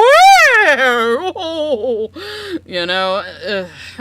It lets the people off the hook. Media companies are often portrayed as these scary propaganda machines, but any glance at industry news would tell you that big media corporations are incompetent leeches profiting off the gullible public and nearly stepping into bankruptcy on— And how does that not describe Vox completely? A leech taking advantage of the gullible public? That is Vox, and he's not very smart, he's kind of a dumbass, but I mean, they made Vox at least threatening enough to be a viable villain. He has his goofy side, but he also has a side of him that is very threatening and dangerous, and he had to be that in order to be, you know, a believable villain. On an almost daily basis. For the last few years, we've been watching big media companies make blunder after blunder after blunder, constantly misstepping and misreading the room. And we're supposed to believe they're some manipulative schemers because the generation that ate Tide Pods fall for the kinds of scams their great-grandparents are— Lily, what the fuck do you think marketing is? Yes, they are deliberately scheming to sway you into buying something or believing something. That is what marketing is all about. You can't be this naive. At Pokemon Master 1505 sent a super chat. It's probably just cause I'm from the Ruby fandom, but calling critics you don't like the Hatedom gives me the ick. Lily is an exception, of course.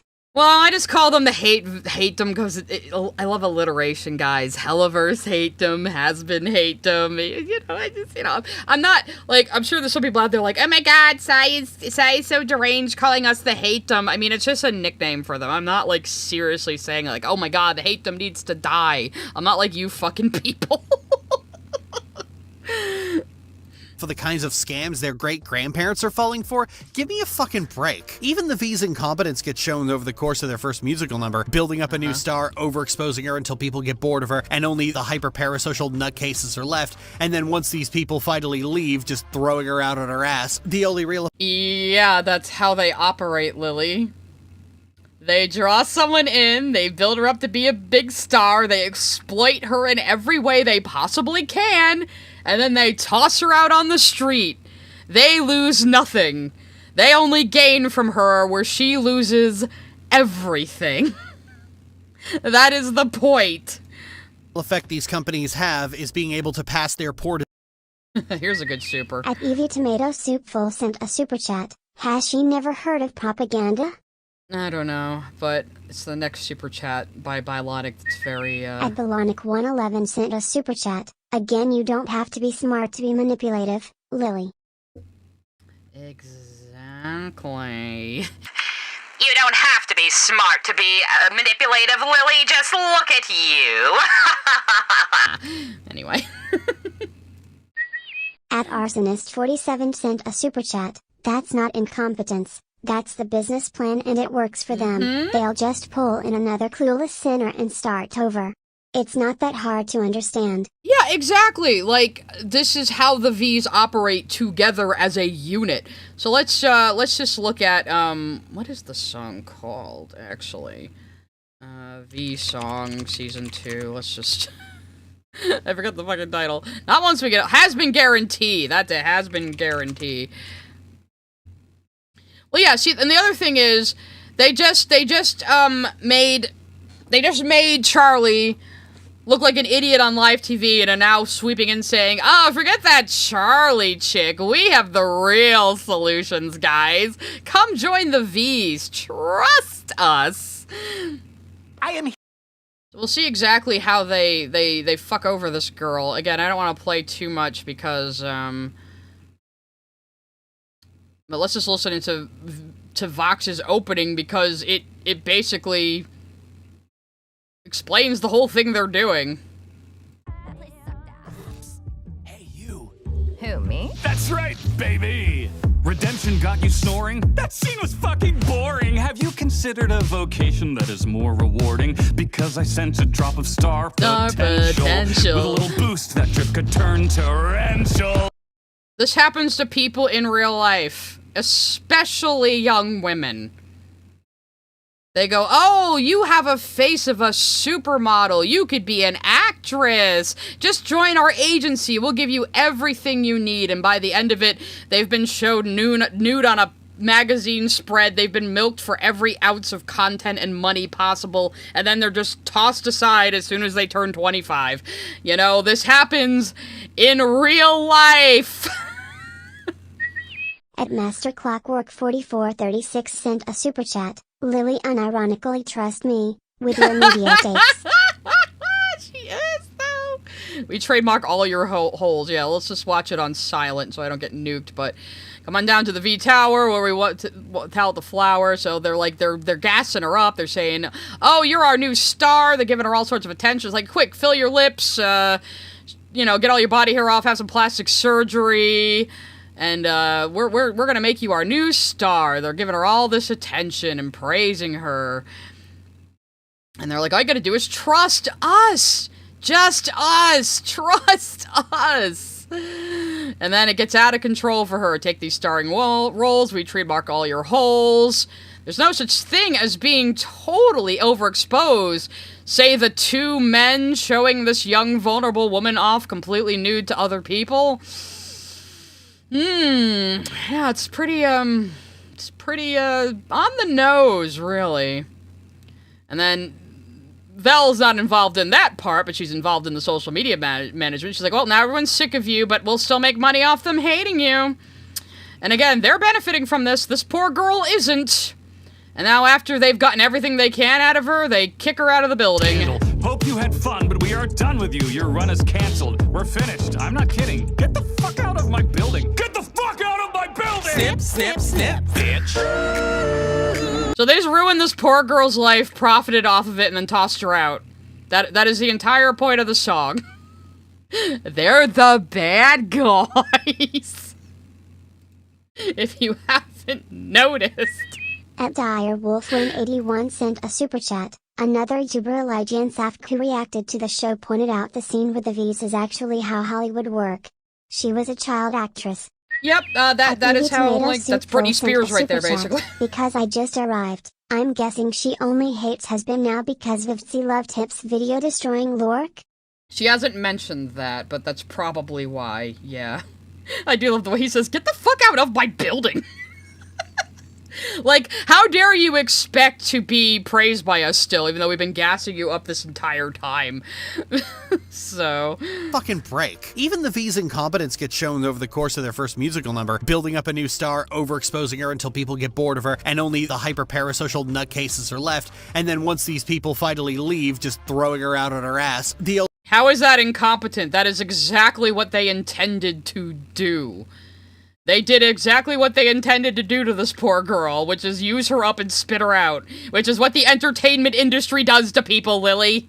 It's really not that hard to understand. The only real effect these companies have is being able to pass their poor decisions onto their employees. A lot of it feels very personal, given that this exact thing happened to Medrano herself, going from a person poised to save animation by an internet This is not about her. What's happening to Charlie is about Medrano. She even said Charlie reflects a lot of herself in this season. This is about how, Lily, this is about how the V's operate. This has nothing to do with Vivzy Pop's experiences. Everything happening to Charlie has to do with Vivzy Pop's experiences. It's almost like Charlie is kind of based on her. Culture that put her on a pedestal to being public enemy #1 for the sort of people who stalk e-celebs incessantly over petty personal grievances, pretending to have noble intentions. But make no mistake, the public bears 100%. You mean like you, Lily? Like you every single time you've opened your mouth about Rebecca Sugar? You mean like you? The thing that you do, Lily? At Nana_55 sent a super chat. I'm late, what did I miss? Amused. Not much. I mean, we're 9 minutes into the video, which is pretty good pacing for a Lily video. So we might actually go back and watch her earlier positive review. And see if she contradicts herself. Which she probably will. Percent of the responsibility for cases like this. So it's always been hard to take the V's seriously as villains because their entire existence is based off a pervasive conspiracy theory about manufactured consent. They make a big show of Vox. What? How is it a conspiracy theory that people get sucked up into the entertainment industry, used for everything they have, and then tossed back out again?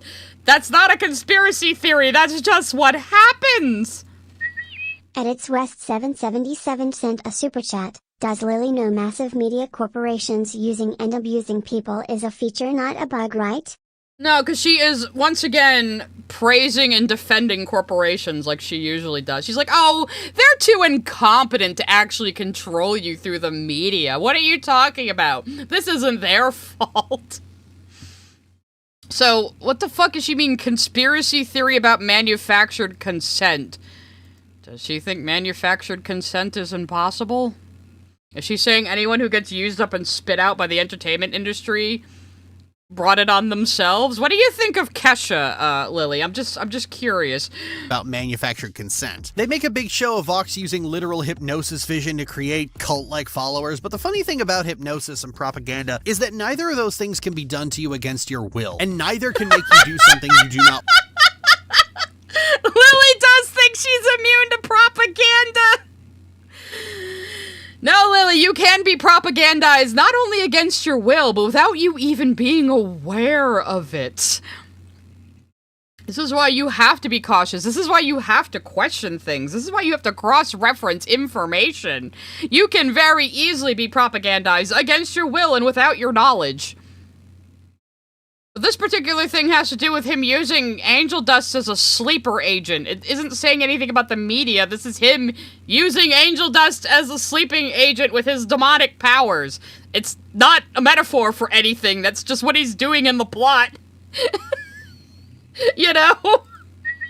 At Super Easy Walker sent a super chat. I feel like the girl in the V part in Hazbin guarantee is more like Dana Terrence for Disney, with less explicit part, of course. I would say she's more like the Disney pop stars. I brought up Britney Spears, but look at Britney Spears. Britney Spears started as a kid on the Mickey Mouse Club.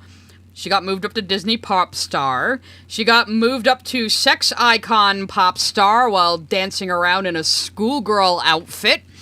And then she's just been used up and spit out her entire career, and now that she's old and alone dancing at her house, people are like, why is she crazy? Why is she dancing to get attention? As if that isn't what she's been doing her entire life because of this sort of thing.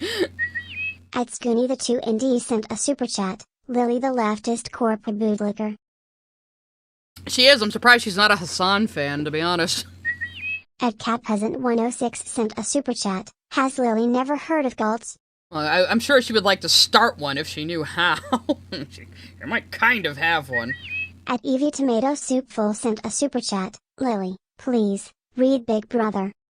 That's actually 1984, but yeah, everyone should read 1984. It's a pretty short book, and it's really good. At Rock Josiah sent a super chat. Fucking called IT. Somebody pick up that phone, because you called it! At Dino Nuggy 22 sent a super chat. Lily totally ignoring the aura farming of Vox during Vox Populi and Day, oh my lord. Vox Populi and Day are so fucking good. They may not be my favorite songs, but I just love the setup of them. I just love their place in the story. Christian Bale fucking kills it! It's so fucking good. And Bionic, I don't know why it's cucking your final super chat here. me see if I can replay it. This always happens to you. It doesn't like playing your super chats for some reason. You see, Lily, you have nothing any megacorp wants, so yeah, you wouldn't know, would you? Yeah. My supers appear to have broken right now. I'm so sorry, everybody. Lily trying not to be a corpse shill, difficulty infinity. Exactly. Those extreme elements may have busted on me or something. Let me jigger a few things here. Oop, oop. Ah, sorry about that. OBS crashed when I went to refresh the thing with the super chats. Okay, we should be good. We should be good. Let me see if I can replay anybody's supers now. At Arsonist47 sent a super chat. Lily herself uses propaganda to control the narrative to her audience. Of course, she has to deny it works. There we go, there we go. No, I hit refresh, and then it just... Tim sent a super chat. Manufacturing Consent is the seminal work of Noam Chomsky, a book about how media conglomerates control public opinion through deception. Is she calling Chomsky as a conspiracy theorist? You're assuming she even knows who that is. I barely know who that is. Anyway, let me see if I can replay the other supers that got cucked a minute ago.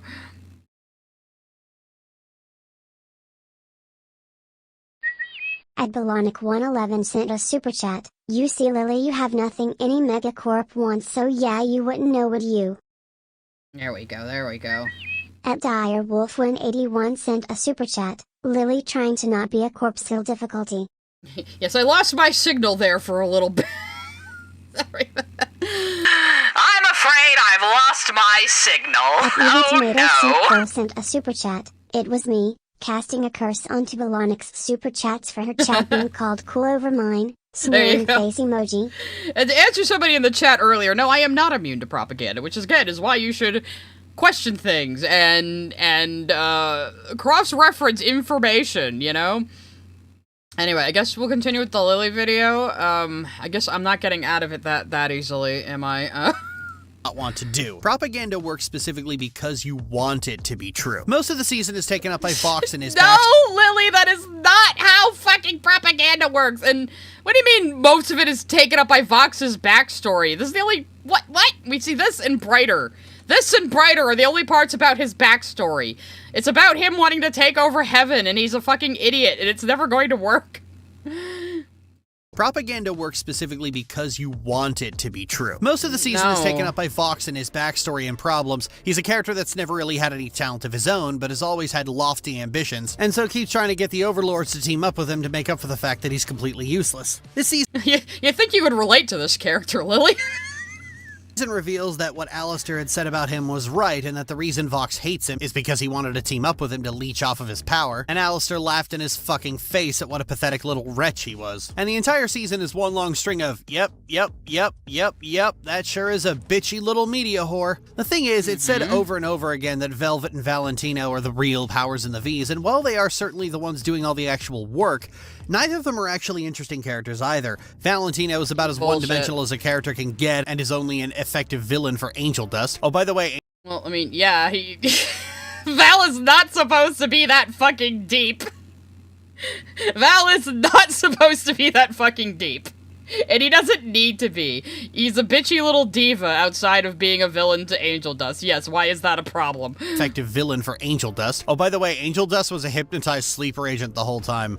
Like, they just undid all of his character development. Not sure why they did that, but whatever. How does that undo his character development?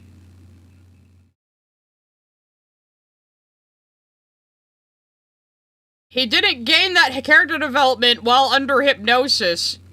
Like you said, he's a sleeper agent. He's himself the rest of the time when the sleeper agent programming isn't kicking in. Does she mean it undoes his character development because she can't be sympathetic to him now? Is that what she means? You know, Angel Dust has to be a perfect villain or perfect villain. Angel Dust has to be a perfect victim or otherwise we can't sympathize with his situation. Are you one of those? I imagine you're one of those.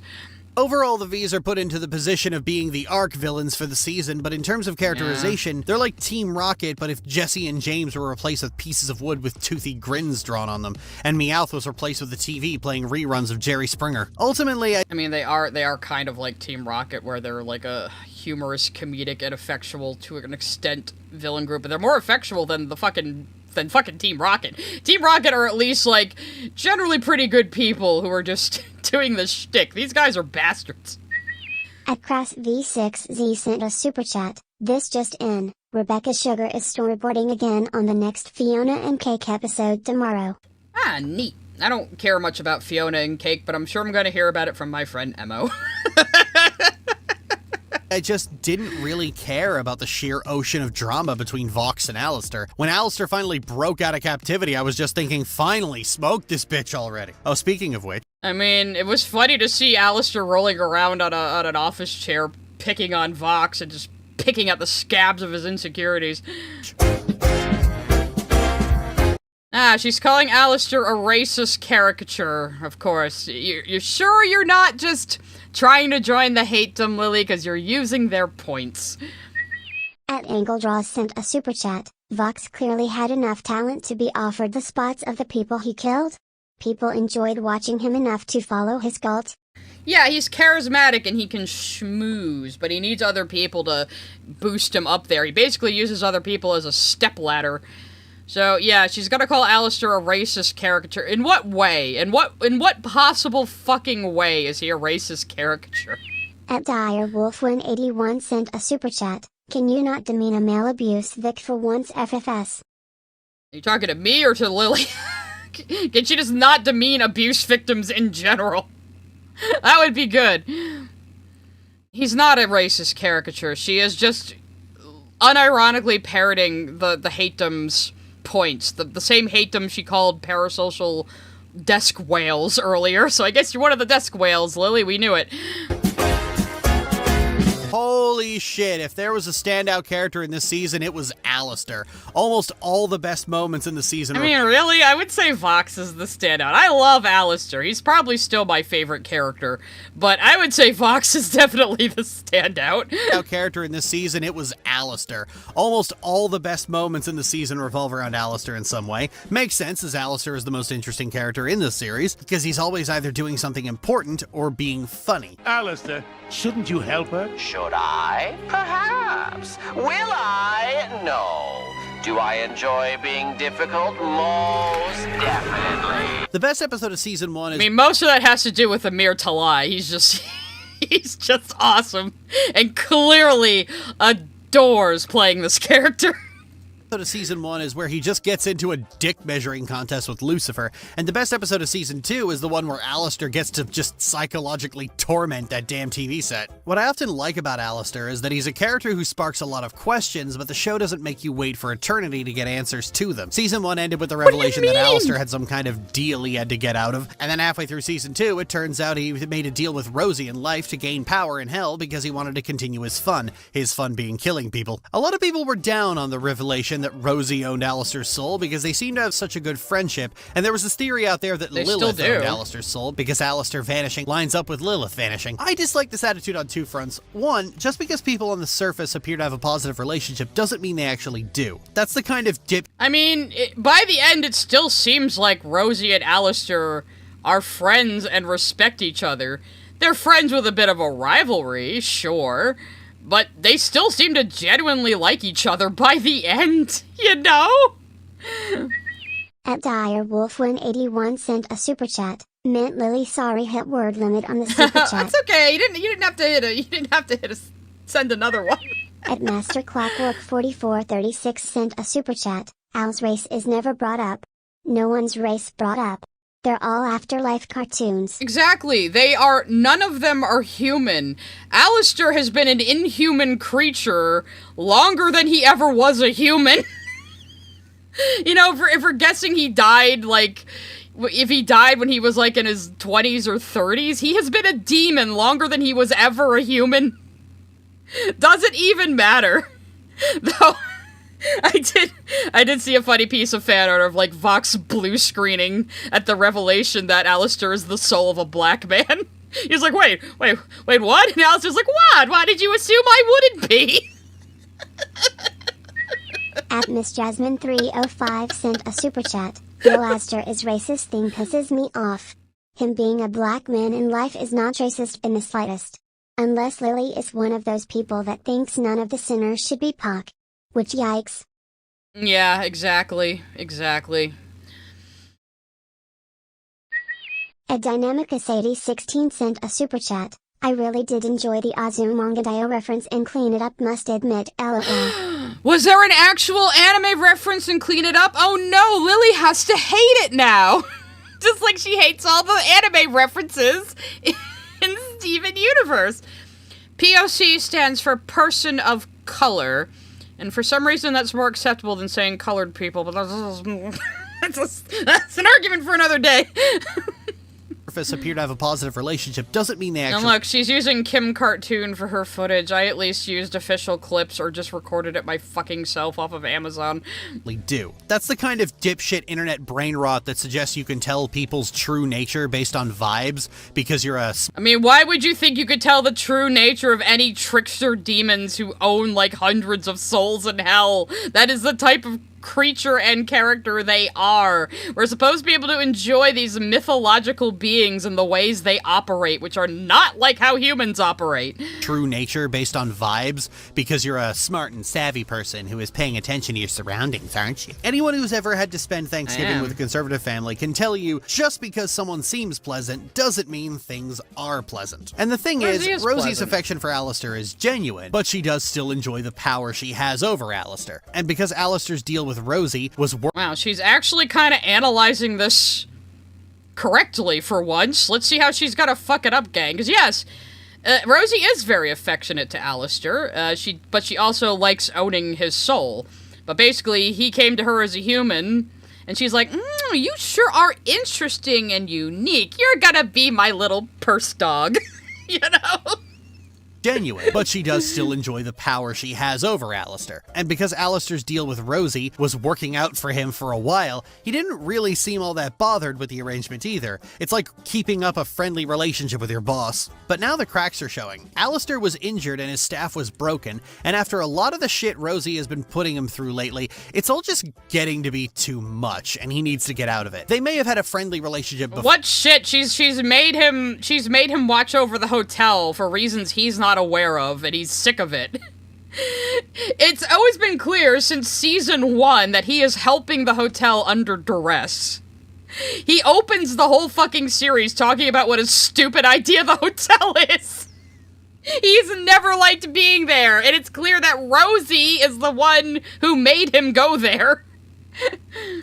Beforehand, but this is where the cracks start to form. Furthermore, not every abusive relationship looks the same. This is something we used to rake Family Guy over the coals for. Not every overlord is going to behave like the V's, and in fact, every overlord is someone who owns souls. Rosie was at that meeting of about 15 overlords who own millions of souls between them. Even Alistair himself is this. He literally owns 2 souls himself, and deputizes them to work at the hotel in about 9— I think he owns more than that, but he's put them in his radio broadcast and broadcast their screams. 90% of the time, he puts on a friendly demeanor with both of them, but we are still talking about a cannibalistic serial killer. Well, yes. Again, fucking season 1, Lily. Just because you see a smile, don't assume you know what's going on underneath. Siester out. Anyway. Now I've lost my place again. Doing my bit. Anyway, where was we?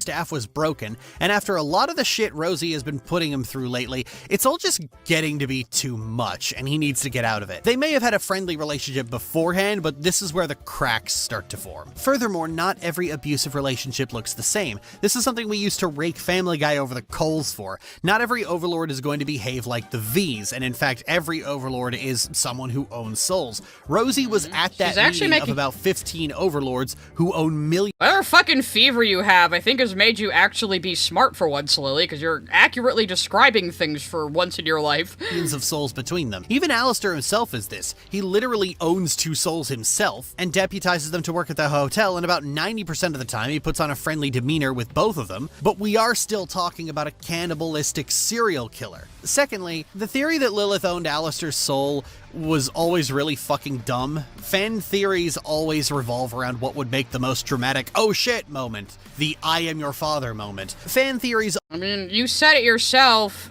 Him disappearing for 7 years lines up with Lilith disappearing for 7 years. So it's deliberate misdirection that they wanted the audience to come to that conclusion, Lily. So what? always lead toward conspiracies and secret shadowy villains who are secretly behind everything. And you know what we call that where I'm from? I don't think Lilith is a shadowy villain at all. I think she's a prisoner in heaven and hasn't been able to contact her family as part of her own punishment. We call it this guy. That's right, champion. Poop out. Oh, look, wow, a World of Warcraft reference. The most fucking untopical, irrelevant thing ever. Those amber seeds. It's all going according to my master plan. Is it a mere to lie, though? That's Look, there's no way around it. These theories fucking suck. They're always the most cliched, obvious plot twist that any passing 6-year-old can think of. If anything, writers are only encouraged to not go with ideas like this because fans jump to them immediately as the first theory they ever make. Lily, like I just said, it's deliberate misdirection. They wanted the audience to come to that conclusion, then they can be surprised when we find out it's actually Rosie who is controlling Alistair's actions, but when you look back, it all makes sense. He has theories about how she made some kind of elaborate bargain, but the most likely explanation is Lilith became unhappy with her life and left. No, she probably did make an elaborate bargain, because the other thing we find out in this season is that Lilith, right before she disappeared, was planning to lead some kind of uprising against heaven. Vox is acting like it was supposed to be a violent uprising. Charlie is insisting it was going to be a peaceful uprising. It could be somewhere in between. We don't know what she was planning. All we know is she's seemingly a prisoner in heaven now. So, and she was finally able to call Charlie back at the very end of the season, once the exterminations have been stopped, and once the hotel is doing well. So it seems like this might be all tied together in some way, but my belief is that Lilith has been a prisoner up in heaven. Because think about it. Lilith likes hell.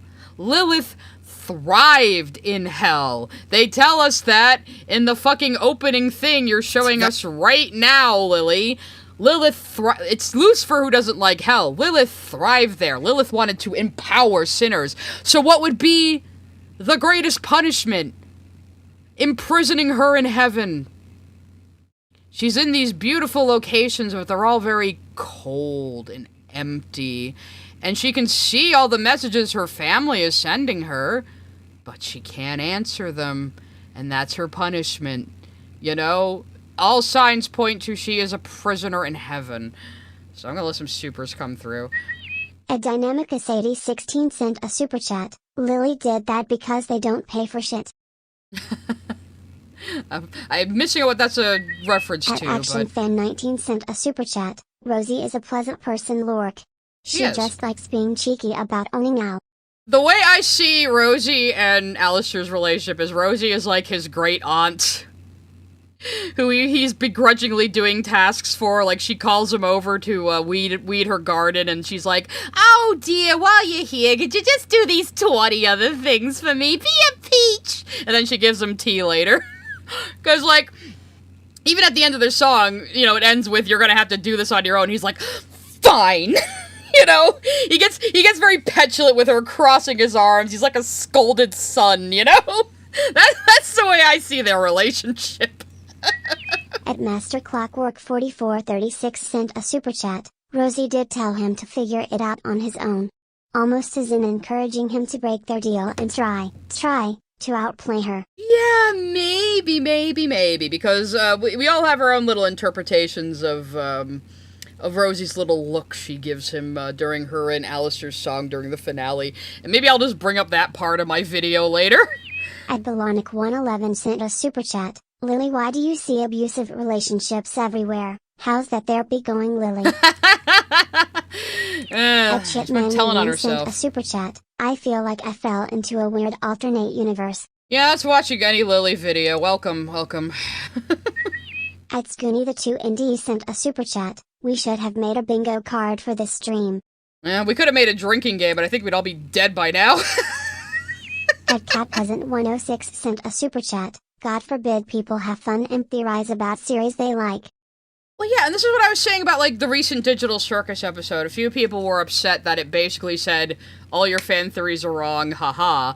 But I'm like, you might have needed to hear that, because, like, people were getting crazy with Digital Circus and trying to put all this, like, conspiratorial hard lore on it, and that's really not what the show is. I mean, I'm not the biggest fan of Digital Circus. I don't connect to it as much as other things, but I do enjoy it. And I did have a discussion stream on the recent episode, if you're interested in that, and that was pretty fun to do.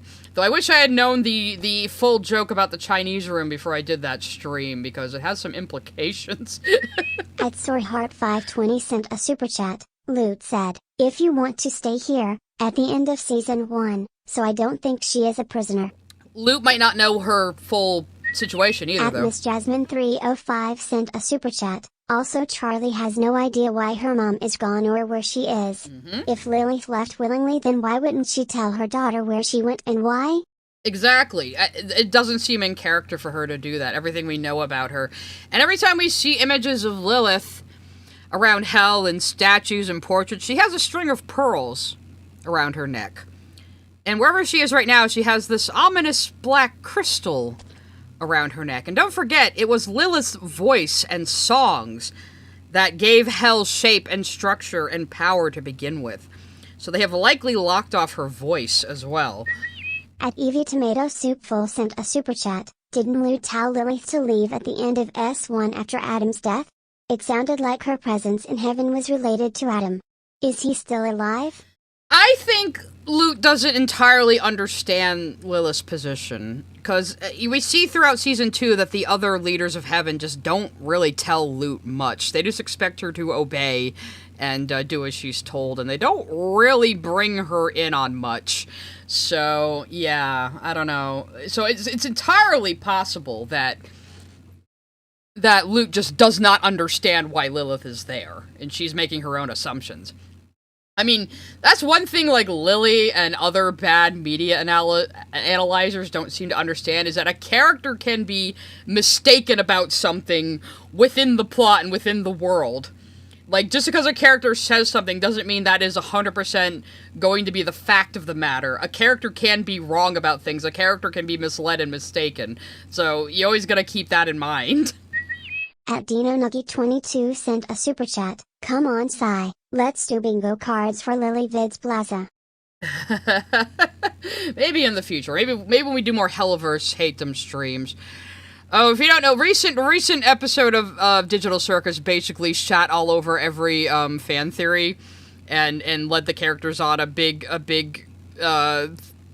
plot line that just fucked them over in the end. But there was a joke at the beginning about the Chinese room, which is a thought experiment about AI and computer programs specifically, that basically says even if a computer program can give the impression of being able to think, such as translating Chinese, it's not actually thinking like a human, and it doesn't actually have conscious thought. So the Chinese room thought experiment is about how even if an AI is convincingly seeming like it's having actual thoughts and feelings, it doesn't. And that might be telling us something about Kane, I think. Or, yeah, it's a wild goose chase. Haha, get it? Because goose works? Ha! Anyway. If only this was Gooseworks instead of Lily Orchid right now. That's what she does. It's literally in the opener. So the idea that... You mean... It's literally the opener? You mean... What? Let's hear this whole point before I shit all over it. Theory they ever make. Lilith already has theories about how she made some kind of elaborate bargain, but the most likely explanation is Lilith became unhappy with her life and left. That's what she does. It's literally in the opener. So you mean her running away from Adam? The guy you criticized Lute for being in love with earlier because he's a dude bro misogynist? And now you're saying, well, she ran away from Adam. Clearly, she would run away from her loving husband and daughter. What? At Joey245 sent a super chat. Does this unit have a soul? It always had a soul. The question is the answer. If you got that, you're cool. So the idea that Alistair, a vicious and bloodthirsty overlord who likes toying with his food before eating it, was secretly under the yoke of Lilith, the exact opposite of Alistair in every way, was always absurd. Moving on from that, part of what makes Alistair instead he's under the yoke of Rosie and always has been ever since he arrived in hell, super overpowered. He has been under Rosie's thumb ever since he arrived in hell, while he's sitting here mocking Vox for needing other people. Alistair is a hypocrite, and he's supposed to be. Opposite of Alistair in every way was always absurd. Moving on from that, part of what makes Alistair so much fun in this season is that he's the only major character who hasn't been whacked with the idiot stick and actually pulls off a really good triple cross between calling in his favor from Charlie to get out of his debt to Rosie, pulling an old-fashioned genie's trick on Vox, and then holding literally all of hell to ransom to get Rosie to fix his staff. Just fucking golf clap. That was masterfully played. I felt like I just watched a figure. Why is that a golf clap, Lily? A golf clap is supposed to be very understated, like, you know, to be quiet. So, what? Anyway, if she's gonna talk about this scene, I might flip to my video about this scene. All of hell to ransom to get Rosie to fix his staff. Just fucking golf clap. That was masterfully played. I felt like I just watched a figure skater pull off the Iron Lotus. The thing that gets me is that so far Alistair has always wasn't that impressive. Managed to move in ways that end up looking good in front of Charlie because he wants Charlie to trust him. If anything, him up and quitting the hotel in the 4th episode is wildly out of character for him because he was working extremely hard to gain Charlie's trust so he could yeah, and he's annoyed that Lucifer is there, and he's annoyed his staff is broken. So he walks off, he charges off in a huff to go tell Rosie he quit, and she goes, maybe you need a reminder of who you're talking to, or however that song starts. Take advantage of her power. This is a sign that an idea Don't you forget was written first, they shoehorned it in rather ungracefully later. Where are you getting this information from, Lily? Oh look, she's actually using chapters for once, but she still has no description. Idea was changed somewhere. Charlie is a valuable asset, so Alice... Okay. Since she's not talking more about it, let's go to my video real quick and hear what a very beautiful and handsome and intelligent lady had to say about this. So here's my video on the season 2. It's very well edited. I'm very proud of it. But let's get to the part about Rosie and Alistair. Because, we had a lot to say there. Here we go. You also get to hear my Rosie impression. Again. Alright, right here. It's time to match your strength of will. So all the other overlords step in. They all have their own little versions of their powers. Rosie comes in and says, you gotta help him, Alistair? You double-dealing manipulator! Sweetheart, you have no room calling anybody else a double-dealing manipulator. Glass houses, Rosie darling. Exactly, like, lady, you're the one who told the guy to fuck off for 7 years, and then when you see him again, say, Alistair, where have you been? As if you don't fucking know. Want help? Well, you know the fee. I will not reward a snake like you. You'll watch them die unless you do. You really are a demon pet. You knew my game the day we met. I love that little bit where he's like, you knew my game the day we met. And she just gives him that sort of, like, impressed, knowing smile, kind of little bit of pride, like, I've taught you well. And so, in exchange for repairing his staff, both him and her will come and help them with the bomb. I at least interpreted that smile as he needed an excuse Dana to help. Brain, we know her. That's kind of Alistair's whole deal. He can't actually care about them. No, he needs his staff fixed. I could see that too, where she's smirking at him like, oh, you do actually want to help. Yeah, it's a very the student has become the master moment as well. I think there's a lot going on in that little exchange between the two of them. Yeah, so I still stand by that. It's a very, yeah, that's my boy, attaboy. It's a very, the student has become the master. Like, I see what you did there, you little scamp. You know, they seem to still really respect and like each other, even with him escaping her deal, you know? So, I think that's important to keep in mind. At Evie Tomato Soup Full sent a super chat, off to Christmas shopping. F you Lork, smiley fun. face emoji. At Ed Stevens 5542 sent a super chat, Lily don't treat Lilith like she always runs from healthy relationships since creation. Yeah, especially since At she Miss ran from Jasmine Adam! 305 sent a super chat, it's the perfect misdirect.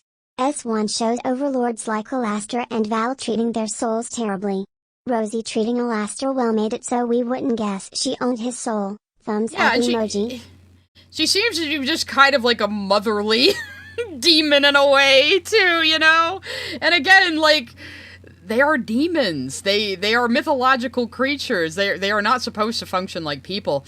I did say in my stream that I cut that video from. It didn't make it into the video, but I said I think the reason why Hazbin Hotel plays so well in Japan is because these characters are basically yokai. They're basically former humans who have become supernatural entities that play by their own rules, you know? So that is part of the reason why, despite it being a very Christian concept of heaven and hell, it does play very well in Japan. It has gotten very popular in Japan. So Lily is claiming Don't You Forget was written before the plot. Let's see. Don't You Forget Hazbin Hotel. Let's see if we can find any fucking information, like trivia on this song. And it's a good song. It's very fun. It's very fun. And they're in the like Mary Poppins style outfits there, you know? You know, like Rosie's Mary Poppins and Alistair's Dick Van Dyke. Let's see, trivia. Sam Half says the song answers the question about Alistair and him having friends. Since he isn't capable of proper friendship, as when Mimsy shows up in Season 1, she claims to be his old friend, but he clearly doesn't hold much affection for her. There is a question with Rosie about whether she is a close friend or confidant.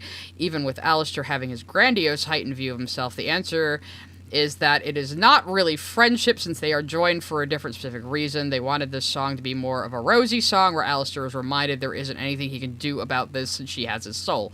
Okay? So nothing about the song being crammed in last minute. Let's watch a little bit of it because it's a fun fucking song. It's so fun. It's just fun. Yeah, Mimsy interrupted and nobody liked that. You can.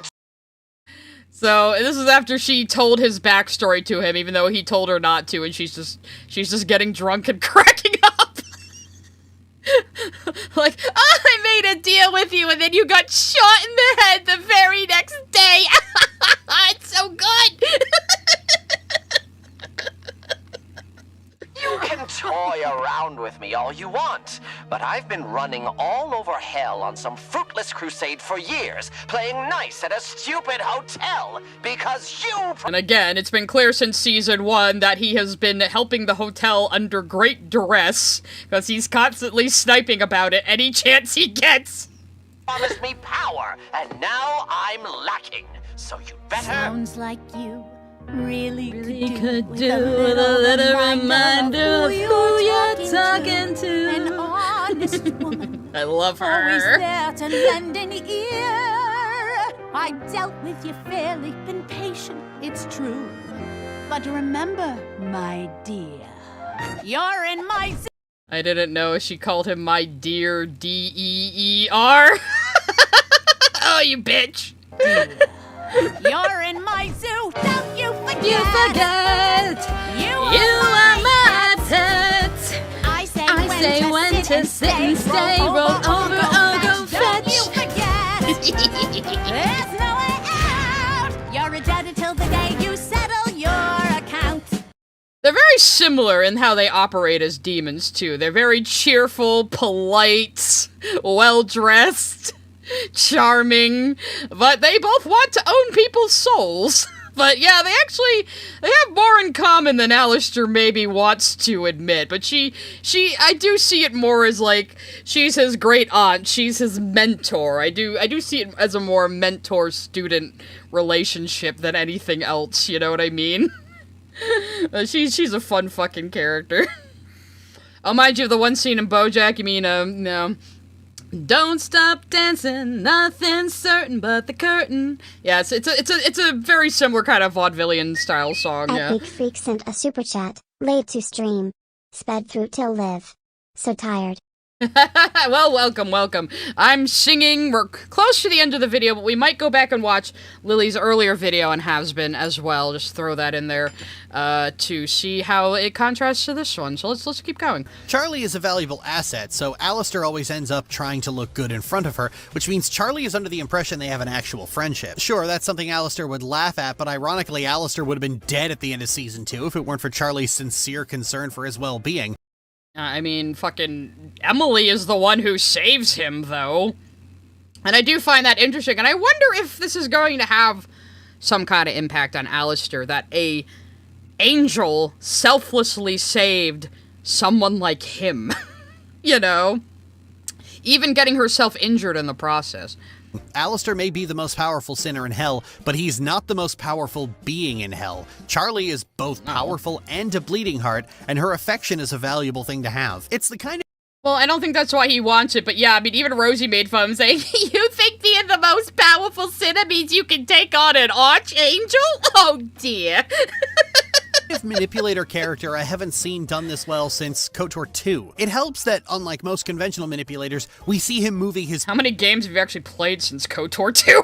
pieces and winning material in short order. It's not just something hanging over the story for 4 seasons. It's like, Season 1, he established he's got an agenda. Season 2, he fulfills literally everything on that agenda. And now we get to wonder what else he's gonna do. It's all very interesting shit going on with him. I mean, well, again, okay, so we're wondering what else he's gonna do, so there's still a mystery, like, what is his ultimate goal? Just to become the greatest, darkest, most eldritch, dangerous demon ever? Because that's kind of what I think. I think he just wants to be the most powerful demon ever, you know? Back in Season 1, I had this suspicion that Alistair was going to end up in a position where he could betray everyone for his own gain, only to realize he's grown fond of them and be like, fuck. Not because— Well, I mean, that's entirely possible, because, I mean, I do think Alistair is likely to be the final big bad in some way. I mean, maybe not. Maybe not. He might be happy just kind of hanging in the background, being super duper powerful. But, yeah, what about Nifty? He seems to be genuine friends with Nifty. He seems to actually just like her. I mean, he lets Nifty put a roach crown on him, and he keeps it. He keeps it in his room afterwards, so he actually seems to have real affection for Nifty. What does he say to her? How to understand your twisted little mind. Anyway, where the fuck were we? She's gonna finally talk about Lucifer toward the end there. But yeah, I mean, it could be— I mean, that is also set up since Season 1, where he is aghast at the idea at the end of Season 1 that he could have died there and been seen as an altruist who died for his friends, and that disgusts him. But it could be setting him up for, you know, in the end being like, ah, damn it, I actually care about these people. You know, that's entirely possible. In a position where he could betray everyone for his own gain, only to realize he's grown fond of them and be like, fuck. Not because I thought he was soft-hearted or redeemable or anything, but because it would be objectively funny. Season 2's made it clear they're going for big anime drama, so I suspect all that relying on others makes you weak shit is going to bite him in the ass really hard.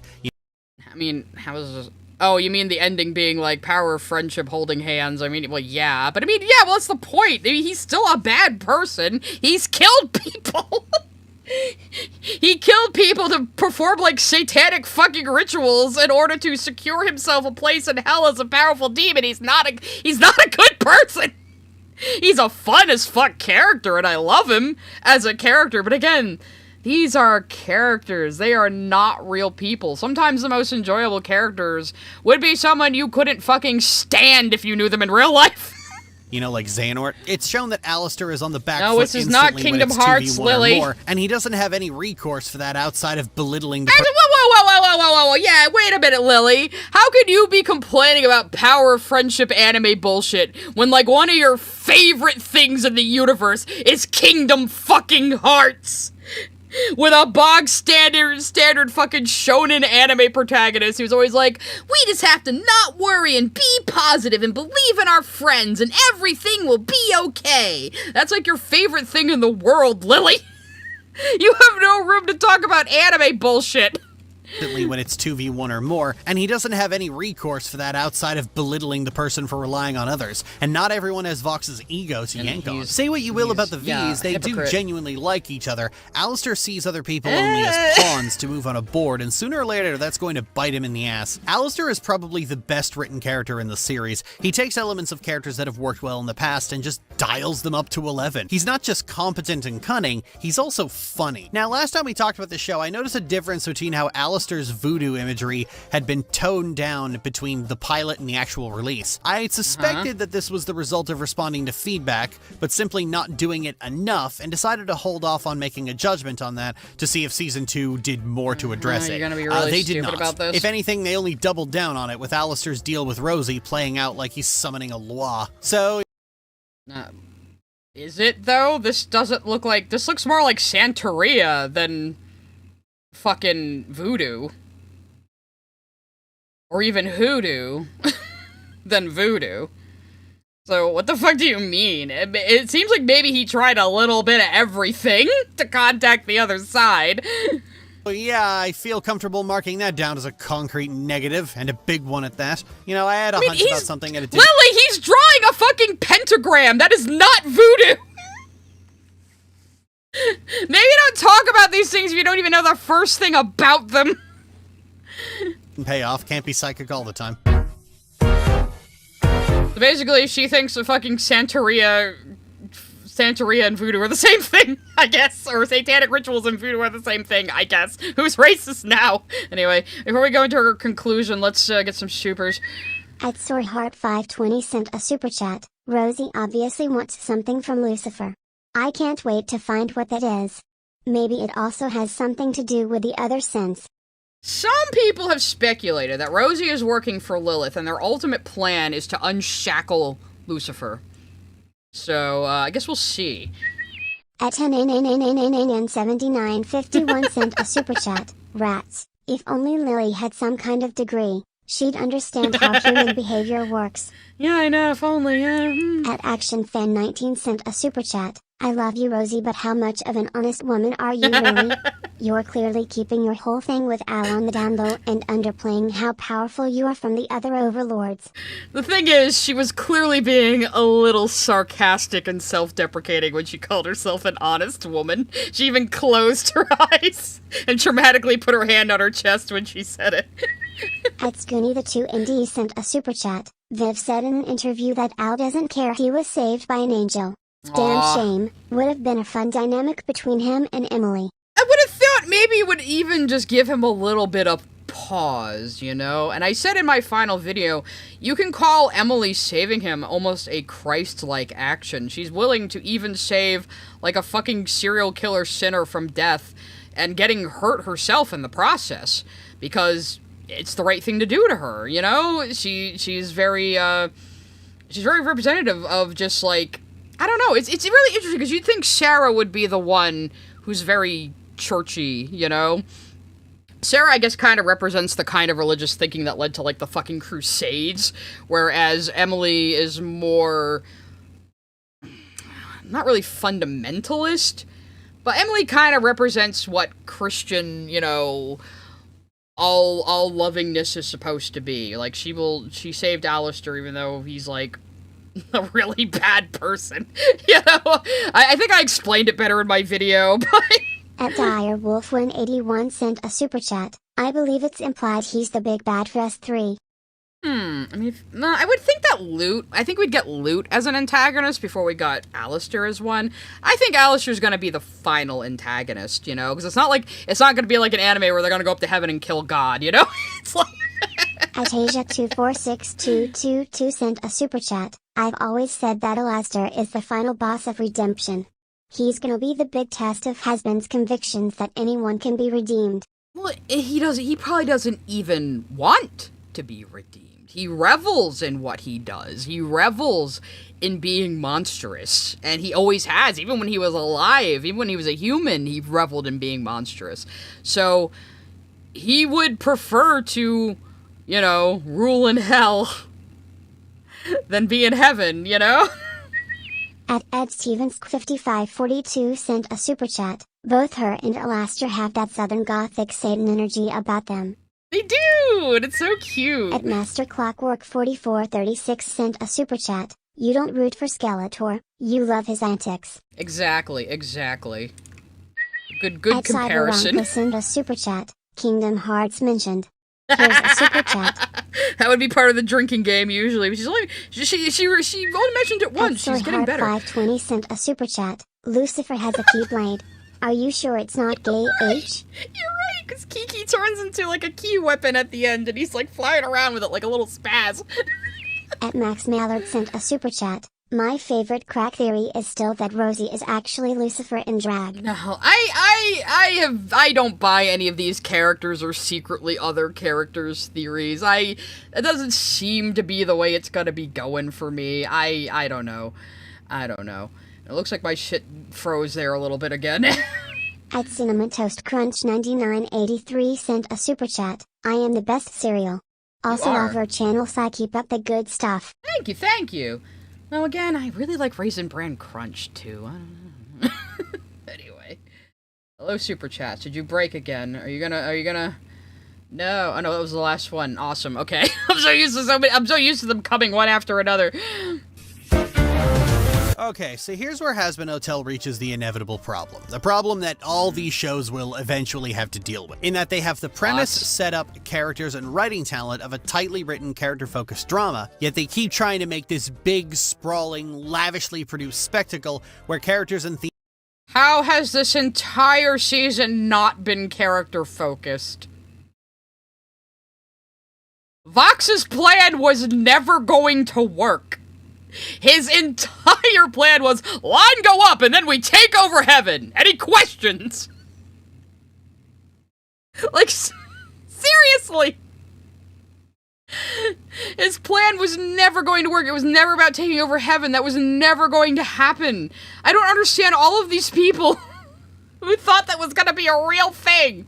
Themes ultimately suffer under the grandiosity of the creator's vision. Indie animation is still overwhelmingly dominated by people who grew up watching AMVs and listening to J-pop while daydreaming complex animations with their listening to J-pop, but you can't say it's anime influence because you also said Clean It Up was your favorite song.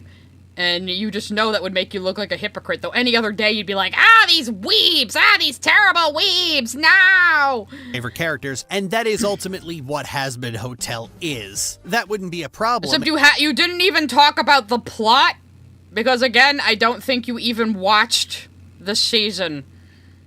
I don't think you fully watch anything you cover, Lily.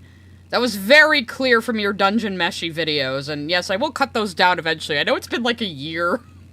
It's gonna be a big project. But I will cut this down. But yes, Lily made 2 videos on Dungeon Meshi because she got bodied by the fans with the first one. And then she just went and spoiled the manga in the second one to get back at them, which I redacted in my stream. But yes, it was very clear from those that she did not watch the show. And in those videos, in one of them, she expressed her belief that you can skip 7 episodes of any show and not miss anything. So I believe she probably just watched the first and last episode of Hazbin Hotel Season 2. And this is where she's... and then just watch clips and read opinions on Reddit or something. Except for the fact that we're in a media... Actually, yeah, good point. At Direwolf181 sent a super chat. Has she mentioned Pant at all? He very important. No, she hasn't mentioned Sir Pentious a single time. Hasn't mentioned him a single time, even though most of the season revolves around him having gotten into heaven. So... Another sign she didn't watch the show at all. She has not mentioned Serpentius once. A landscape where the budget, scope, and scale of animation is increasingly favoring the miniseries model, which means smaller stories with lower stakes written more tightly. I sympathize with the— No, the people are favoring eight episode seasons. It doesn't make it a miniseries, because it still has multiple seasons, so it's not a miniseries. And, I don't know, again, she acts like, just like she did with Steven Universe, just like a lot of people in the Hatedom do, she acts like this is a webcomic. And, like, every single song was written and planned out by VivziePop. Sam Haft is the song leader on the show. Sam Haft, one half of the Living Tombstone, is the guy in charge of the music making here, not VivziePop. She's not a songwriter. She's an animator and a character designer. So no, all these scenes aren't just VivziePop dreaming up imagery. Lots and lots and lots and lots of people work on this and come up with the visuals, Lily. Many, many hundreds of people. Favoring the miniseries model, which means smaller stories with lower stakes written more tightly. I sympathize with the people— Yeah, Lana Lacola. Sam Haft, who is one half of the Living Tombstone, is the musical director of Hazbin Hotel. People who want to make their grand maltheistic rock opera, but you don't have the resources for that, and trying to cram it in anyway is only making previously forgivable problems compound on each other. The season— This is not a rock opera. K-pop Demon Hunters is a rock opera. This is a musical. Fixation on this tangled web of character motivations starts severely hurting the actually interesting characters. Charlie goes from a naive but optimistic character to a borderline zealot who is so deaf to the feelings of everyone around her that she puts them in horrible conditions, trying to— No, she's still naive. Charlie is the exact same character she was in season 1. She gets way too wound up and in her own head about the things she's trying to do. I mean, the entire season, Charlie only has it on faith, literally on faith, that Pentious is in heaven. An angel appeared to her and told her, and she's the only one who witnessed this. So the entire time she's trying to convince everybody else, but she only has it on faith. And yes, as Replica Rabbit pointed out, Charlie is prideful. She is literally the daughter of the sin of pride and the first human. She's not a zealot, she just— we do see, though, in, Redemption Speedrun, she is ignoring what Angel Dust needs in order to prove her theories about redemption to Vox, so she is more concerned about proving herself correct than anything else, but Vox just keeps distracting her and winding her up that way, which is why, you know, Vaggie eventually has to, like, take her inside and say, Charlie, you are the one hurting the hotel because you keep letting Vox do this to you. You know, if you really love somebody, sometimes you gotta fucking tell them the truth. At CatPeasant106 sent a super chat. Charlie is the same as the pilot. The pilot established her not listening to people and getting in her head. My friend literally realized this without watching the series yet. Charlie is Jack Skellington. Charlie is literally female Jack Skellington. Is it maybe a little more peppy and cheerful? But, just like Jack Skellington, she has these grand ideas that she's excited about, but she's so myopic and in her own head, she is not looking at everything around her or listening to her loved ones. You know? Replicate her one success, and the plot of the hotel grinds to a halt while we wait for Charlie to pick up her brain cells. There's 2 entire episodes dedicated to Charlie just not getting the message that Vox Tech is a den of liars who manipulate people to create entertainment for a sadistic— And you can't see the similarities to the Hatedom and how they treat VivziePop, despite the fact you've been bitching about that this video. You really can't see the parallels to how the internet treats VivziePop to what's happening to Charlie here. I think it's pretty fucking obvious. Public. It's like watching someone willingly go on stream to debate someone who just lied about them on air. And while that's happening, like 6 other plot threads are competing for the same space. The 4th episode is jammed with a ton of plot. Like, I love when bad media critics like Lily bitch about things in a show that is, like, the actual point. Like, oh, I can't believe this character did this. Yeah, the show knows that she's doing this, Lily. That is actually the point. Oh my god, the main character has flaws? She's not a self-insert Mary Sue? And you're complaining about that?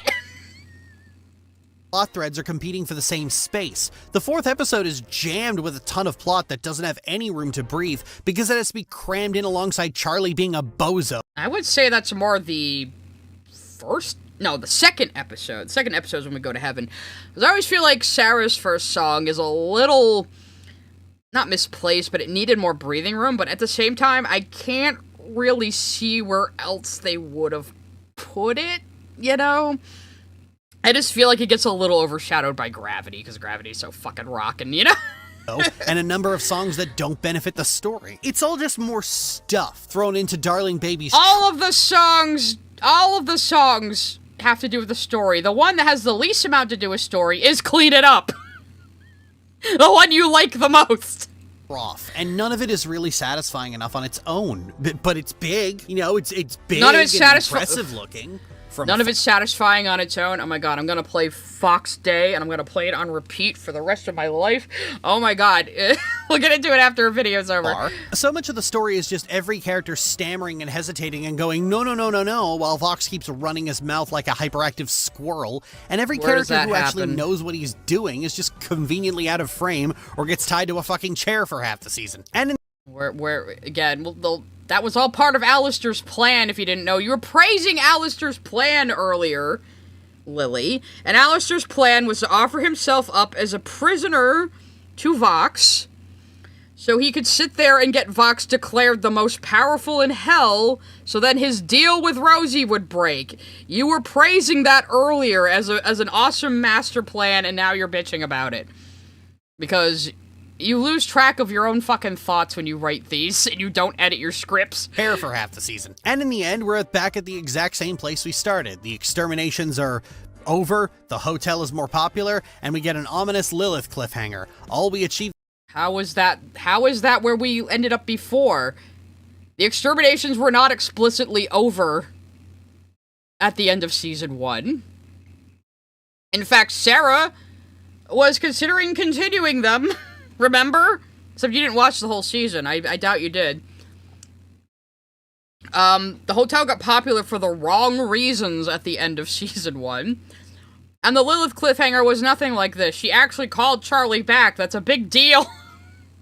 The season was removing Vox from the board and fixing Alistair's staff. Last year it was announced that the series was renewed for a 3rd and 4th season after how successful the first season was, and it's clear that they were given a much bigger budget this time around, and so it seems that Medrano decided, wait, 3 more seasons? Cool, I'm doing an entire arc about Vox and Alistair's beef. And despite my criticisms, I don't begrudge... They were set up in season 1, Lily. Their beef was set up in season 1. Why would we not want to see more of them? And also, they've already got most of these seasons planned out. They have said this. Grudge that. Sometimes creators put things in their work that's just for them, and them alone. In fact, I'd be more surprised if a creator didn't do that. If this were a... That's all you do, Lily. You only write, like, weird incesty shit for yourself, while getting off on the fact that you deny that it's actually incest you're writing, even though it very blatantly is, you know? That's all you do, but... You're not who we would, tap for, knowledge on creative endeavors, I don't think. Years ago, I'd be harshly criticizing Hazbin Hotel for wasting a season on a pointless indulgence. But as I'm often fond of reminding people, my anger in those early videos was a symptom of a bigger problem. These days, I don't even make videos on things I don't like. But in this case, people... Yeah, are you sure? But yeah, symptom of a bigger problem being you. Yeah, you don't make videos on things you don't like anymore because you get fucking bodied every single time. Hazbin Hotel for wasting a season on a pointless By the way, I'll ratio your video, don't you worry. indulgence. But as I'm often fond of reminding people, my anger in those early videos was a symptom of a bigger problem. These days, I don't even make videos on things I don't like. But in this case, people wouldn't shut up about it. And so coming in feeling like the season is dull is just a really bad day at work. I'm saying all this because I don't want my criticisms of Hazbin Hotel to be vindication for psychotic fucksticks who desperately need to walk in front of a truck and end the misery. Well, don't worry, I'm pretty sure even most of the hatedom would not want to side with you, Lily. I don't think even they are that far gone. Still, this is extremely funny to me. She's like, no, I'm not joining you, Hatedom. I'm really not. I don't want to give credence to you, or God forbid, everyone think you're crazy because I'm crazy. Miserable tale that is their lives. Either way, I'm coming out of Season 2 going, well, that was disappointing, but I'm still looking forward to Season 3. Hazbin Hotel likes to wrap up a storyline at the end of a season, so at least I know all of this Vox and V shit is over and done with, and we... Well, yeah, each fucking season is a 3-act musical, Lily. I mean, Alistair even lampshades that when he sings about how Vox is gonna lose his marbles in Act 3. Each season is a 3-act structure musical. We can move on to something way more interesting. I'm CD Call, thanks for watching. So that video was actually pretty boring and bad and not as crazy as a lot of her, other ones. So anyway, let's hang on, I'm gonna go to Distractor Tron real quick. Now, where is, let's see, Oral singing Vox Dei, because they have a video recording. And here we go. And I hope to God I don't get shit-canned live for this, but we have to watch this man work. It's so fucking good. And I love this little addition to Vox Populi. We'll watch a little bit of Vox Populi too in a minute, but you have to see him recording this. You have to see how much passion he was putting into this. This angel admits it! She called the extermination to silence the sinners speaking out, empowering each other. You did it to keep us down. Well, we are not gonna be kept down anymore. Consider this a declaration of holy war. I've woken up the people to the lies you angels tell. When we pay you a visit, we won't be bringing baskets. We'll be bringing decimation that'll put you in caskets. I'll show you what it means to be the motherfucking king of hell. 'Cause I'm the Führer, I'm immense. I am the avatar of your consequence. I'm your omega, I'm the flood.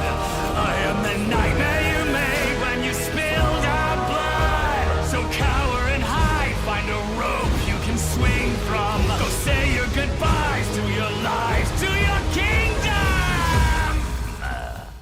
This angel. God damn, what a performance! Like, holy shit, man! He is incredible! At Sauce Louise 7249 sent a super chat. The Chew CK chair was important. Lily. Yeah, the cook chair was very important to the plot. What are you talking Action about? Fan 19 sent a super chat. In fact, Viv is hoping for a 5th season green light. Oh, that'd be nice. Oh, they did it on Broadway, too. We should watch a little of that. 6 sent a super chat. Lily's favorite games are self-insert RPGs. By another pedophile, yes. At Super Easy Walker sent a super chat. What about Val and Angel then Lork? I don't know. She didn't say At Dr. anything about Lizard Angel's sent arc. a super chat. Somebody write a Hazbin style Lily That's You song so I can sing it on stream. Yeah, actually, if somebody does want to do that, you might have to make up the backing vocals At for the Chipmanly backing 1 sent a tracks for super me. chat. This all well and good Lils. Quick question though. Is Alastair racist because Rosie, a white woman, owns him, and nothing else? She didn't explain why she thinks Alistair is a racist caricature. She just asserted that he is, and then said it's because voodoo, while showing something that looks more like Santeria or satanic ritual. At Dio MKV sent a super chat. Proper mouth work. Yes, this is what I've been saying about if you're gonna sing, you have got to open your fucking mouth. You can't take, like, lip-syncing pop stars as your... Well, let's look a little bit at the Vox Populi from, At Miss Jasmine 305 sent a super chat. The Vox text screen, trust us, could help here. Oh, fuck it, we're raw dogging it. Anyway, I'm only gonna play certain parts of the song, but let's look at it in the show. Of course, we have Jeremy Jordan's bit, which I do love, but I love Vox's little tap dance part. It's so good. Where is that part? I think it's over here somewhere. Yeah, where he goes on the fountain.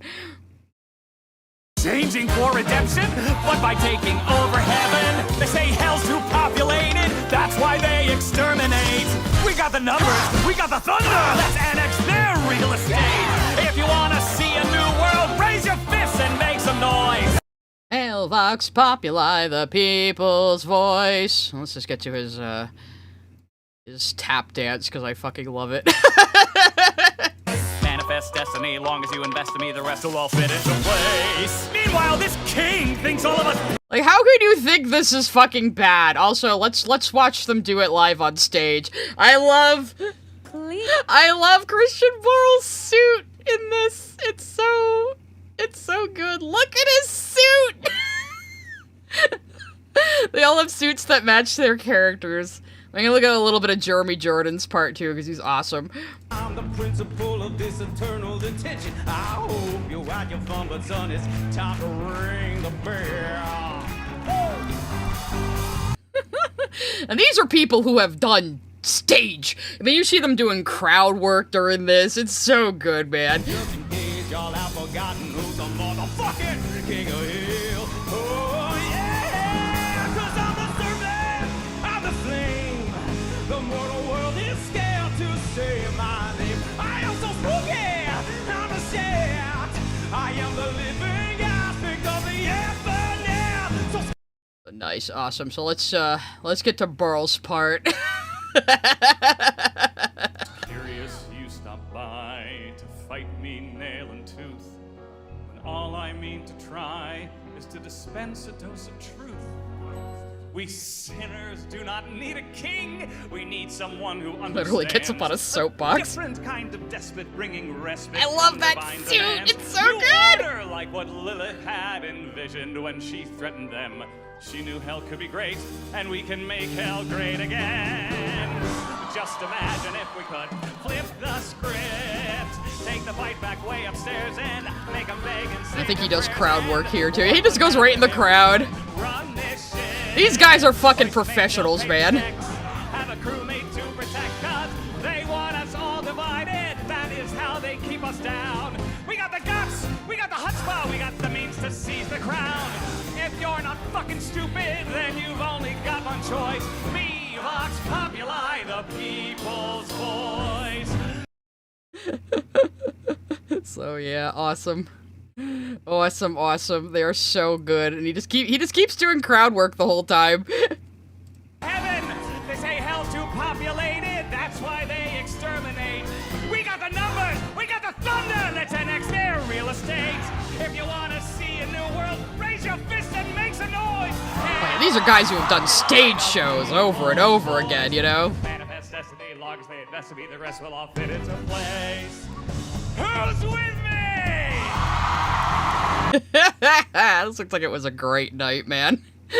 So, do we want to watch a little bit of Lily's other video? We'll try not to pause too much.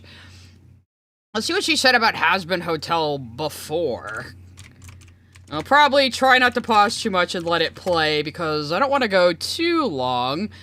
So her first video was, the discourse around Hazbin Hotel is fucking stupid, and she's still saying that even though she's joining them. And then she made this other one of Hazbin Hotel was pretty neat. Actually, I forget which one came first. Actually, this one might have come first. Oh, it gets a half hour fucking long. Actually, we'll speed her up. How's that? We'll speed her up. And just see what she said last time. It was kind of like Rebecca Sugar trying to be the animated version. Oh, look, she was mentioning Rebecca Sugar there, just when so we'll speed her up, we'll buzz through this, just to see where she may have contradicted herself. So let's see how she was praising it before, you guys. Here we go, yeah, double the lorch today, we're lorching double time today, guys. Back in 2019, Vivian Medrano released the pilot for Hazbin Hotel, a crude comedy set in hell. Oh, she sounds way better like this. That might be a little too fast, though. No! I didn't mean to click on weird music. And yes, I'm getting recommendations for Hassan's crew eating shit. So I watch a lot of Pegasus. Okay, that might be a little too fast, though. So let's do 1.25.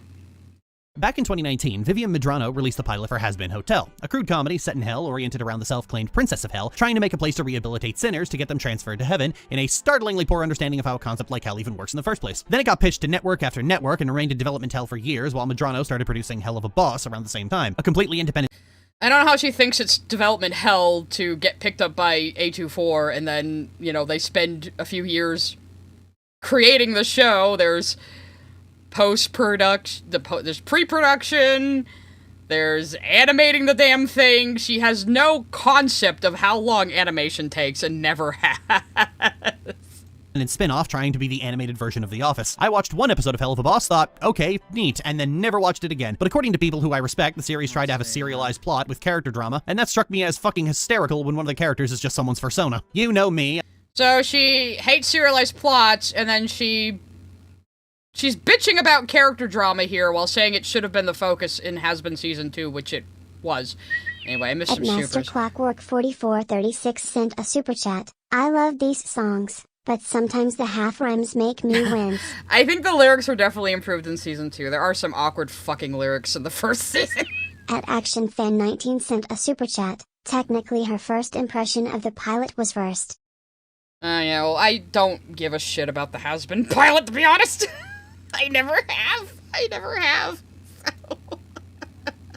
So yeah, so is character drama supposed to be the focus or not, Lily? Yeah, I cringe when a series that is set up for comedy decides halfway through it wants to be an adult drama for grown-ups now. But with Medrano's work, it's something I begrudge. You know, I always say all the best comedies have some drama and all the best dramas have some comedy, Lily. That's why the two masks, the comedy and tragedy masks, are together. You need both. Tolerate because, hey, at least she decided to nut up and just make an adult series from the start, rather than try to parasitically leech off the audience size and ratings of children's animation. That having been said, it is always an adjustment period when Medrano's work tries to get dramatic, because I have to contend with the fact that every character is a bug-eyed Burton-esque stick figure persona, and the aesthetic of the show practically screams Futurama for Reddit atheists. So when it tries to have a plot, it's like switching from fifth to reverse in a car with a missing gear shift. Hazbin Hotel picks up— For one, how is Futurama not for Reddit atheists? And two, what the fuck does that mean? Up right where the pilot left off. Charlie's founded the hotel as a way to try to redeem sinners and let them go to heaven, with new lore suggesting that this is some kind of sleeper cell scheme, but is battling against the embittered nihilism of everyone currently in hell who don't actually believe redemption is possible. And also, just kind of like the mindless hedonism. Charlie gets the chance to meet with the angels who just committed the genocide against her people and sees this as a chance to really get heaven on board with her redemption plan, which in terms of appealing to the moral sense of your oppressor is about as effective as yelling ceasefire at a nation that interprets war crimes as high score. The angel in question turns out to— Current events! I know current events, everyone! Current events! Subscribe! Current events! Be Adam, the first human to ever walk the earth, and also a complete oh, that part was redundant. And he completely rebuffs the idea of redemption. And indeed, the first episode ends with the revelation that the next purge is coming even faster and will be a total extermination instead of just a partial one. So the thing about the pilot is that it garnered a lot of discourse for, well, hell having a surprising number of LGBT people in it, as if it was saying the gays are bad or something. That was something I held back on because just being— As if the gays have not always portrayed ourselves through the monstrous. As if marginalized people haven't always portrayed ourselves through the monstrous. But okay. in hell isn't really a mark against a person. The pilot established early on that there are angel purge squads who go down to hell every year to commit genocide because hell is so overpopulated with sinners. Already this tells us two things. One, hell is less a place of punishment and more of an open-air prison. And two, God's ideal method of dealing with— Oh no, God, oh no, I forgot! I forgot this was the era where she kept calling everything an open-air prison. Because she just learned that term. Man, Carmilla looked really different in the pilot. The problem he created is genocide. See, if you've ever wondered why Christian mythology isn't as readily mined for content as Greek mythology, outside of Persona, Darksiders, and Devil May Cry, it's because Greek mythology has never really been all that shy about the fact that Zeus is a hedonistic sociopath for whom consent is a mild suggestion, while Christians keep trying to convince people that Yahweh is a noble, good, and loving God. Please ignore all that genocide and forced impregnation and that bit where he tortures a guy for laughs. Pretty much for as long as Yahweh has existed as a deity, there— Isn't it funny that she said it looked like Futurama for Reddit atheists, and now she's being a Reddit atheist right now? At Suits and Boots sent a super chat. I personally just don't like just Vox swearing at the end of the finale. I think full AM like monologue would be better. Yes, I love AM lol. I mean, he basically says, fuck you, I'm gonna kill everybody because my ego was bruised. I mean, it's kind of the same thing. There have been people pointing out that his actions seem less like a loving father figure and more like a schoolboy pulling the legs off a spider. Almost every story in the Old Testament involved God murdering someone he has Lily, beef take with, the Persona gun out of your mouth. Beef with, or someone he doesn't have beef with, but just wasn't unquestionably loyal enough for his liking, or someone who just happened to be— Again, I wish I noticed this the first time around. You call it, you accuse the show of trying to be Futurama for Reddit atheists, and then you just spend, like, a good chunk of your video being a fucking Reddit atheist?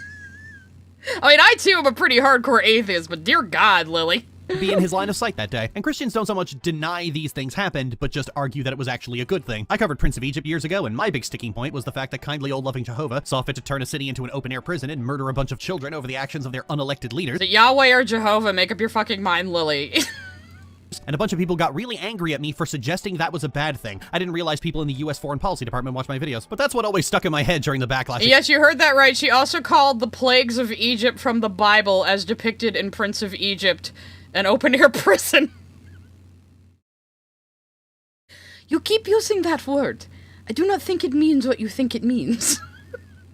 Against Hazbin Hotel's pilot. The gays being in hell is only problematic if you're operating on the assumption that God is a good and noble person, and that notion died the moment the Angel Purge squads showed up. Indeed, that was only confirmed by the actual release of the show, opening with the story of Lilith, the actual first woman created by God, who was Well, that's actually apocryphal folklore, but also, like, this seems to be kind of a deist universe where God does not directly interfere with things, so that's really the angels making those decisions. was banished from the Garden of Eden for not being enough of a submissive housewife to Adam. And there's no bigger sign that a work is about to take a sniper rifle to the Oh, hang on.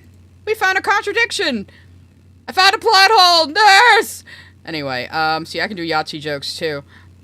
Angel Purge squads showed up. Indeed, that was only confirmed by the actual release of the show, opening with the story of Lilith, the actual first woman created by God, who was banished from the Garden of Eden for not being enough of a submissive housewife to Adam. And there's no— Oh, and what did you call this in your recent video? Oh, Lilith just always runs away from her life, see? So that's probably what she did.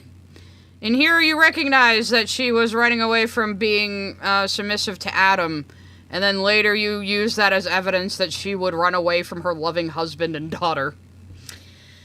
Interesting. Very, very interesting. At ActionFan19 sent a super chat. You're a legit atheist, sigh. Lily's just being a poser like usual. Yeah, I'm also not an ex-Christian atheist. We tend to be a little different. no bigger sign that a work is about to take a sniper rifle to the very concept of a benevolent God than bringing up Lilith. And indeed, the story recontextualizes the actions of Lilith, Lucifer, and Eve as being noble-hearted but fervently against the stifling order of heaven.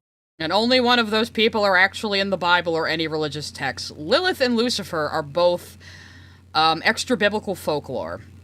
They do not exist in the Bible. They do not exist in actual Jewish tradition either. Lilith is kind of based off of pre-existing Babylonian demons.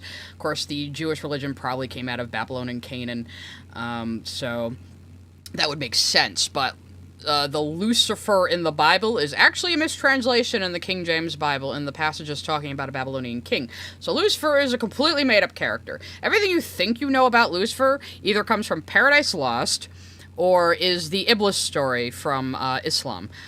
So you can do whatever the fuck you want, Lucifer and Lilith. They are not actual religious characters.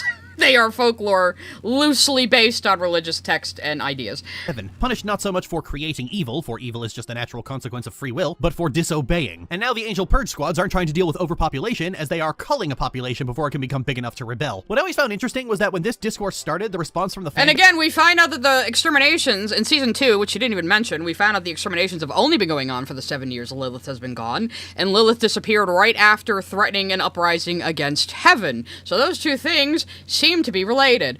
Case was LGBT people can still be bad people, which, while technically true, always seems strange that this popped up as a defense before God is a prick and his standards for goodness are nonsense. I mean, so far, based on what we know of some of the characters before they came to hell. And we see gay people in heaven, too. It has nothing to do with anything. In fact, it seems like this might be a what dreams may come situation where you basically damn yourself to hell because you think you belong there.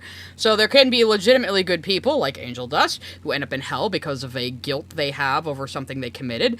Angel killed his dad, we find out in Season 2, so he may feel like he belongs in hell. Because that's the thing, too. During Speedrun to Redemption, all of Charlie's ideas of how to redeem him are, stop doing drugs, be more modest, that should get you into heaven. But that's not why he's in hell. He's in hell because he committed murder. And he feels bad about it. Now, obviously there are evil people in hell who don't feel bad about their actions, but they probably know they belong there. Is what I'm saying. I don't think you're gonna get a serial killer in heaven. You know what I mean? But, though, the funny thing is, I want to go Fedora Atheist a little bit too. people bitch about Hazbin Hotel saying anybody can be redeemed, or at least Charlie saying anyone can be redeemed. And it's like, if you have a problem with that concept, take it up with Christianity. I could show you a fucking chick tract that would tell you a rapist can go to heaven, yes. That is the Christian belief. If you just give your life over to Jesus and believe in him and trust that he died for your sins, you will go to heaven no matter what you have done. So take it up with Christianity if you have a problem with that idea. At ActionFan19 sent a super chat. Lilith is more than just a representative of Babylonian demons. She's a devil equivalent in her own right. That's fair, that's fair. I know it was like the Liliths. It's kind of like Jewish folklore mixed with the Liliths from Babylonian folklore. I don't recall my Lilith stuff as much. I'm kind of, if you can't tell, I'm kind of into comparative religion, but mostly from like a anthropological point of view. You know, it's kind of like, look at all these things humans come up with.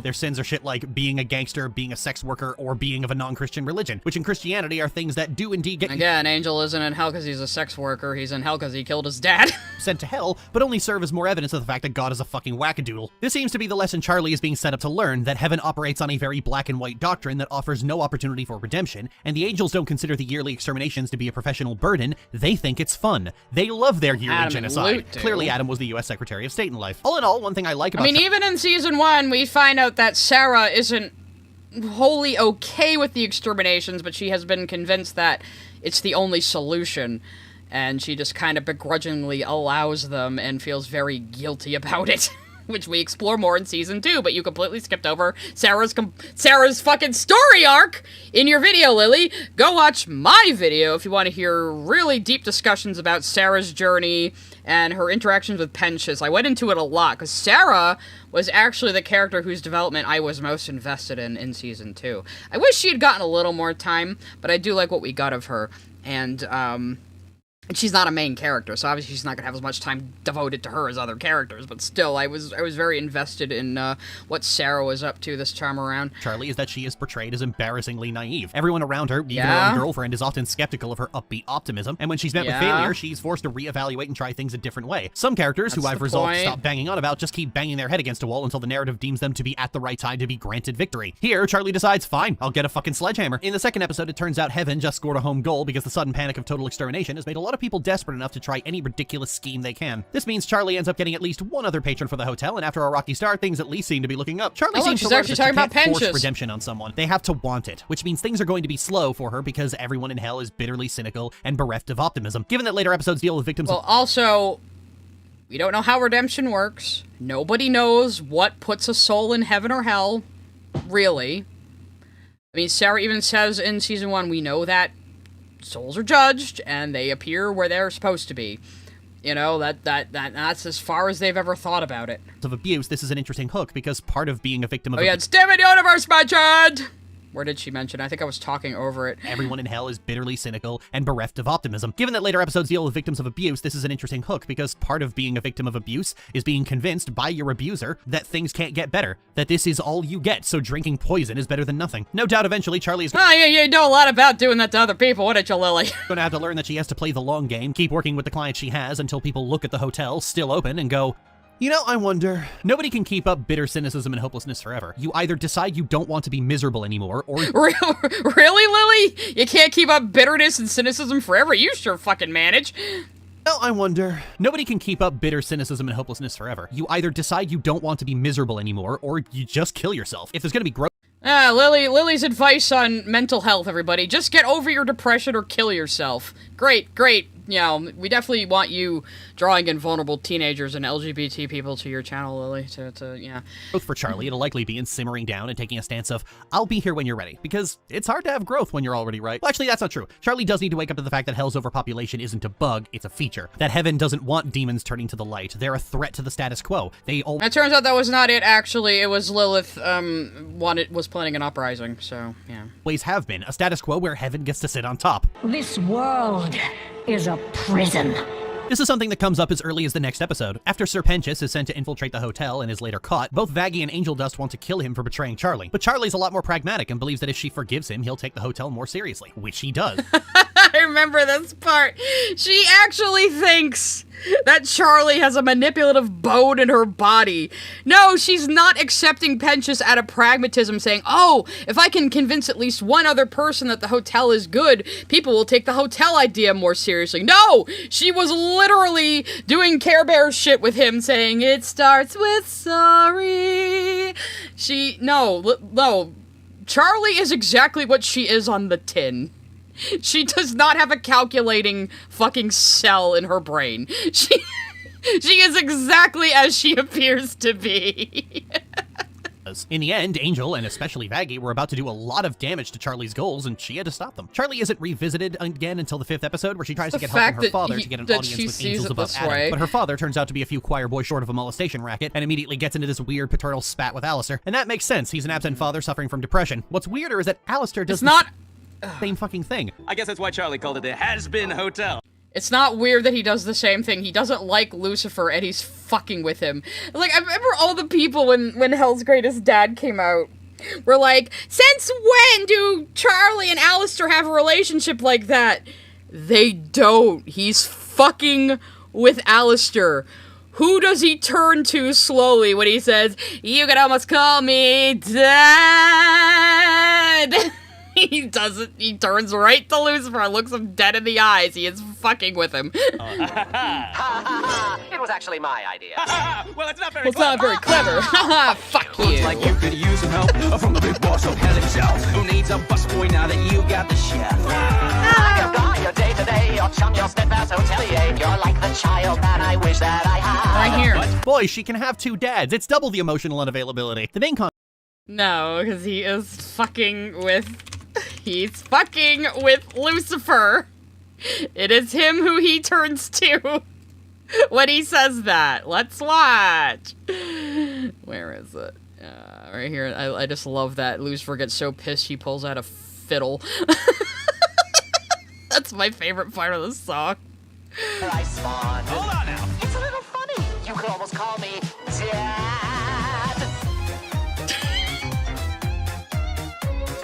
He's like, I'm so pissed, I'm gonna fiddle at you. But yeah, who is he slowly turning to and looking dead in the eyes when he says, you can almost call me Dad? He's just doing it to fuck with Lucifer. He doesn't give a shit about Charlie. He has always been helping the hotel under duress, and it was very clear in season 1. conflict between Charlie and her father is between Charlie's optimism and Lucifer's nihilism. Lucifer regrets the fact that giving humanity free will caused them to shirk heaven and turn to evil. Despite his position as the king of hell, Lucifer is still an angel at heart, and he still thinks like an angel. Charlie thinks that appealing to people even higher than Adam will work, but she's literally doing that right now. Conversely, Alistair sees Charlie's ends as completely pointless as well, but at the very least is humoring her and empowering her to actually do it. She doesn't need complete faith and belief in her ideas, she just needs someone willing to help her try. And to his credit, Alistair enforces the rules of the hotel on one of his friends who used it as a safe house and brought violence to it. Ultimately, her— Yeah, and then later we find out he was doing that under duress, which was so very obvious even in season 1. I'm gonna let the super shoot because Jasmine has a comment about the fiddle. Master Clockwork 4436 sent a super chat. Last I checked, God is never portrayed as benevolent and loving. Maybe Jesus. God is jealous prick that'll smite you over the smallest slight. Yeah, I mean, to Christians, Jesus and God are the same thing, you know. At Sutsan Boots sent a super chat. Sometimes I joked about V's redemption arc and how it would make people explode, and I still hope it can happen. It could be kind of funny. At Miss Jasmine 305 sent a super chat. Lucifer got so pissed he went all devil went down to George Lamau.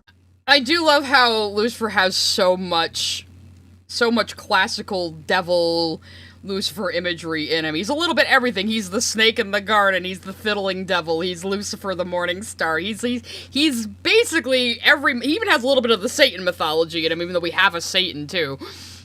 You know, I do like that about him. He's pretty much all of the folklore surrounding the character of Lucifer.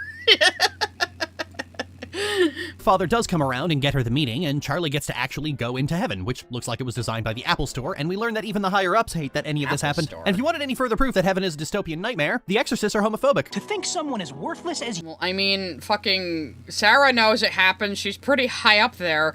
You landed Lilith's little hottie. Congrats on that, I guess. Their love is vile and blasphemous. Hot as fuck, though. Hell, I didn't even need to go. I mean, we don't know if it's because they're both women or because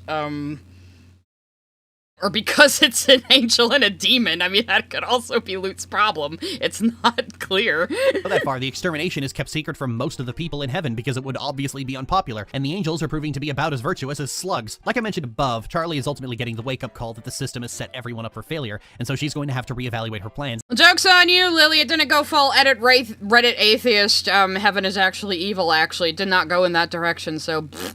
And that's going to be interesting to see play out. And she is ultimately proven right. After he dies defending the hotel, Sir Pentious' soul is booted upstairs and he gets to go to heaven. Like, damn. And you didn't talk about this at all in season 2. Good on you, you adorable snick boy. Actually really like Sir Pentious. He's a fucking delight. Moving on to Vaggie. Like in the pilot, Vaggie can... So here she says she loves Sir Pentious and he's a delight, but she doesn't talk about him at all in season 2, despite the fact that he is, like, the heart of the story.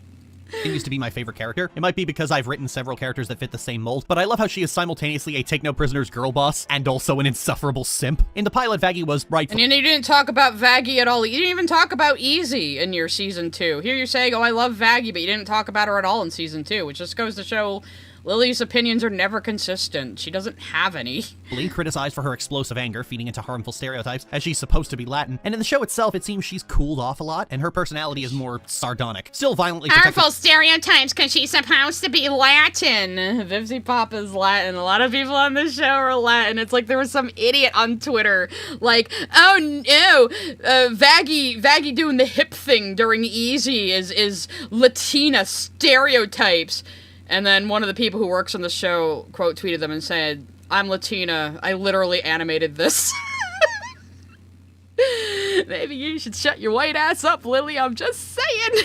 Of Charlie, but not flying off the handle at people and scowling the way she used to. In truth, I have mixed feelings about her new personality. Yes, it's good that she's not a racist caricature anymore, but I feel like there could have been more done with her than just making her sarcastic. We're kind of overflowing on sarcastic characters. After Baldur's Gate 3, I think we flooded the snarking at you-based economy. But that's small potatoes. Vaggie's story isn't as in-depth at the moment as Charlie or Angel Dust. In the third episode, she's given control of a trust exercise, but because the group is not immediately responsive, she starts getting anxious that she's not doing well by Charlie, because doing well by Charlie is really all she has. Vaggie's devotion to Charlie and her insistence on making Charlie's dreams a reality are, if we're being honest, the only string to her bow. She's not really got a lot going on beyond that. This makes her simple, but it doesn't make her bad. Unfortunately, I kind of agree with Lily here. Vaggie wasn't really very well developed in season 1. She gets a little bit more development in season 2, but she is kind of a static character, but then again, she also has been a soldier her entire life, so her being kind of regimented also fits.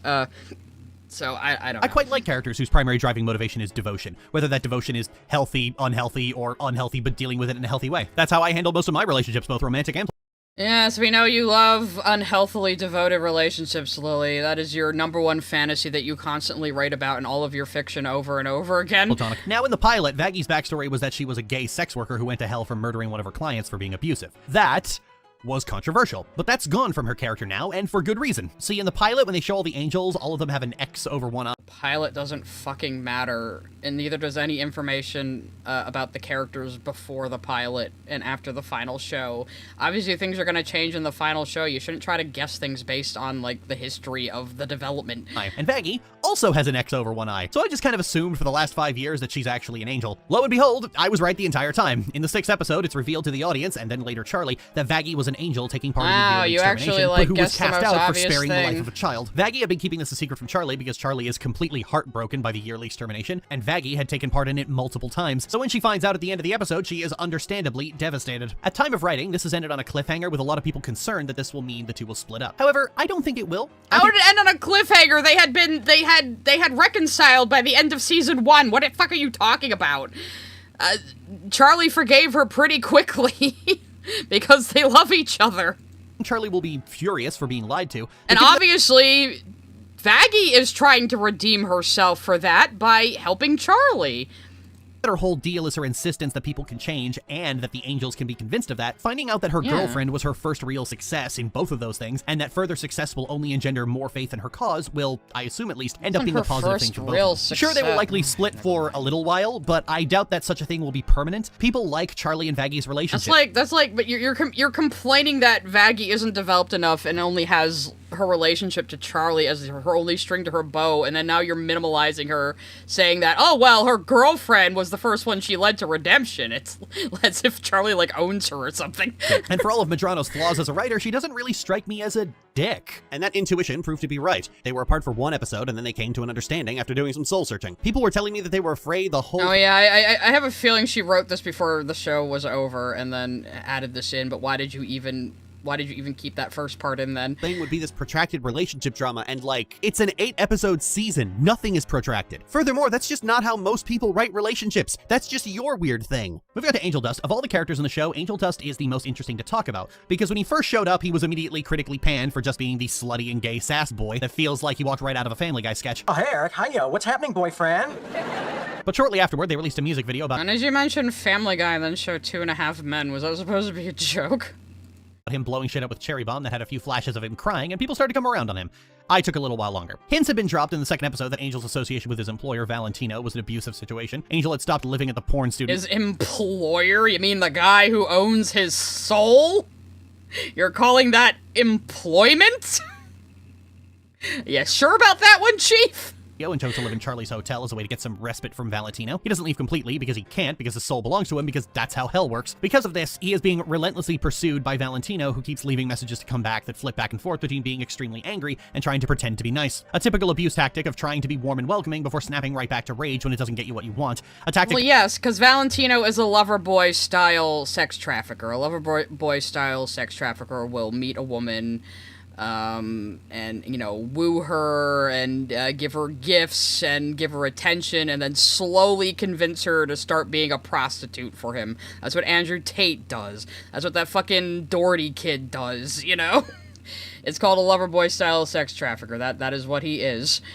I have been subjected to about 750,000 times throughout my life. It isn't until the 4th episode when he's called back into work that any of this starts to go anywhere. Charlie goes to try and get him time off, only for Valentino to assume that Angel is trying to use the Princess of Hell as a cudgel against him, and absolutely flies off the handle. It's here that we see Charlie and Angel's friendship is a lot more genuine than we come to expect, as when Charlie sees Valentino pushing Angel around, she becomes immediately enraged by it, and probably would have fucking— And again, she's assuming that Charlie has ulterior motives for befriending people instead of being exactly like she is. Lily is such a manipulative, cynical user of people. She can't even imagine a character that isn't. When Charlie sees Valentino pushing Angel around, she becomes immediately enraged by it, and probably would have fucking killed Valentino had Angel not gotten in the way. At the end of the episode, they have this really heartfelt moment together that's just— Right? And what would happen if Charlie did kill a sinner? Lucifer can't kill sinners. But can Charlie? That is a question I think we're going to have in our minds going forward. So sorry, Angel. I promise I won't ever. Charlie. How can you look at this woman and think she has a single, like, calculating, manipulative bone in her body? She is just like this. She is exactly as she seems. Charlie, it's fine. I get it. Thanks for caring about me. Oh, I really like their friendship now. The rest of the episode actually deals with the way Angel tries to act like he's in control when people take advantage of him in this self-destructive bullshit cycle, as being trapped in a contract to Valentino means he's scraping for any sense of autonomy he can find, even if that means seeing someone trying to drug him and just letting it happen. For the third time, I find myself deeply relating to a character who is being abused and yet trying desperately to convince themselves that they have any control of the situation. Of course, she shows the Lele and her favorite Sylvanas Windrunner, who she bitches about WoW making into a villain, and who the fuck cares about WoW? Angel is on this self-destructive bullshit cycle out of an idea that if he breaks himself enough, then Valentino won't want to break him anymore, that he'll lose interest. Oh yeah, I mentioned this in my Limus video, where Lily and Limus were both like, oh, I understand Angel Dust's character because he stood on the sidewalk telling me what his character is. And that was a sentiment that made me flash back to being 14 years old and praying that the person extorting me would come to think I wasn't fun to hurt anymore before I became any more insane. I have heard rumblings from Twitter, ever the place where nuance and reading comprehension go. She's stopped throwing in, like, personal shit like this. Maybe she is learning. That this episode glorifies Angel's abuse, but either Twitter's gotten even dumber since I left, or my ADHD bitch ass completely missed something, because there is nothing glorifying about Angel's abuse. Speaking as a victim of the kind of psychological and sexual abuse Angel's going through. Wow, even Lily Orchard could see that Angel's abuse by Valentino is not glamorized. How do you feel about that one, Hatedom? All of his scenes were viscerally hard to watch, and his breakdown actually triggered an adolescent PTSD flashback. I think what they're talking about is Poison, a big bombastic musical number where Angel sings about how, I know this is bad, but I'm just so addicted. But the entire time, that self-destructive attitude is constantly breaking, right down to the point where at the very end, Angel just collapses on the balcony crying for all of this to stop. I'm sorry guys, but the entire episode is about— Poison is so obvious in its messaging that even Lily Orchard understands it. It's a Christmas miracle, guys. Entire episode is about how Angel's decadent hedonism is a fucking lie he tells everyone, including himself, to feel a sense of control. These are the same people, mind, who often whine about the death of media literacy because someone like me pointed out something in a work that they completely missed and they can't deal with that. I have said in the past to be wary of someone who— and she ruined it, who looks at actual romanticized abuse and says, oh well, I'm a survivor of this, so Hey Lily, She-Ra's getting booted off Netflix. You gonna make a video about that? Injected straight into my veins, actually. I said this about people who claim to be abuse survivors who thought Cachadora was true love instead of two people getting caught in the my god, nobody cares about She-Ra! The incestuous abuse survivors. Nobody cares about the Lele either! Cheering on the ending where he gets to cut her damn throat. But this is the opposite of glorified. Romanticized, well, yes, but anything that is meant to be consumed it is not for entertainment is going to either, you dumb romanticize something motherfucker. to an extent because it has to be entertaining. And the thing about abuse is that it's actually quite boring and undramatic. Someone who is actually trying to cope with an inescapable situation doesn't really sing about how they're doing that. People who trauma bond might be on some level aware they're being abused, but they haven't really accepted it. Even abusive relationships still have to go through the 5 stages of grief. In a single episode, Angel has gone from a joke character to a far more real and visceral depiction of an abuse victim than I've ever seen. He was never a joke character, we just didn't know him as well, you know? It's almost like you learn more about characters as we watch them and they develop. Right down to actively rebuffing someone who looked at him and thought, I can fix him, not realizing that he has to want to be fixed first. He has to believe things can actually be better, and part of being abused is being constantly psychologically battered with the notion that it just can't be. I've said this before, and that characters who put a mask on their feelings are great, but the audience has to see that mask crack with relatively quickly. Without this episode, Angel Dust is obnoxious. With it, he's obnoxious with purpose. Hell, with it, Charlie's line in the first episode about not wanting to exploit him and then cringing when Angel yammers on about how he was made to be exploited carries a much different air to it. I'm kind of iffy on the first 3 episodes. How does it carry a different air? More stuff like this, please. More genuine, heartfelt sentiment to it. The entire show suffers from a problem I've talked about before, in its sentimental moments being ruined by a need to keep sarcastically rolling its eyes. But you don't need to sarcastically eye roll against anything that might come off as cringe. You don't need self-protective irony. People already like you. I adore this shit. I want Angel to get free. I want him to be happy. Please let him get free of his abuser. This one is the first one that really hits its stride because it stays focused on a single topic without drifting away from it like the 3 before it do. If there's anything to take from this, it's that this should be the model moving forward. Focus on telling one part of the story at a time instead of trying to weave this complicated narrative together. You're a series with separate episodes. Learn to compartmentalize. That's the advantage of a series. It's still too early to really judge Angel Dust, however. No, sorry, lady. Serialization is where people want to be right now. People prefer serialization. They prefer something with a continuous story these days. Myself included. Like I said earlier, the only reason American shows were 25 episodes and seasons that went on forever for like 300 to 1,000 goddamn episodes was just to keep people coming back to the same time slot every week to show them advertisements. That's all. That's the only reason TV was structured that way. It doesn't have to stay that way just because that's the way it used to be done.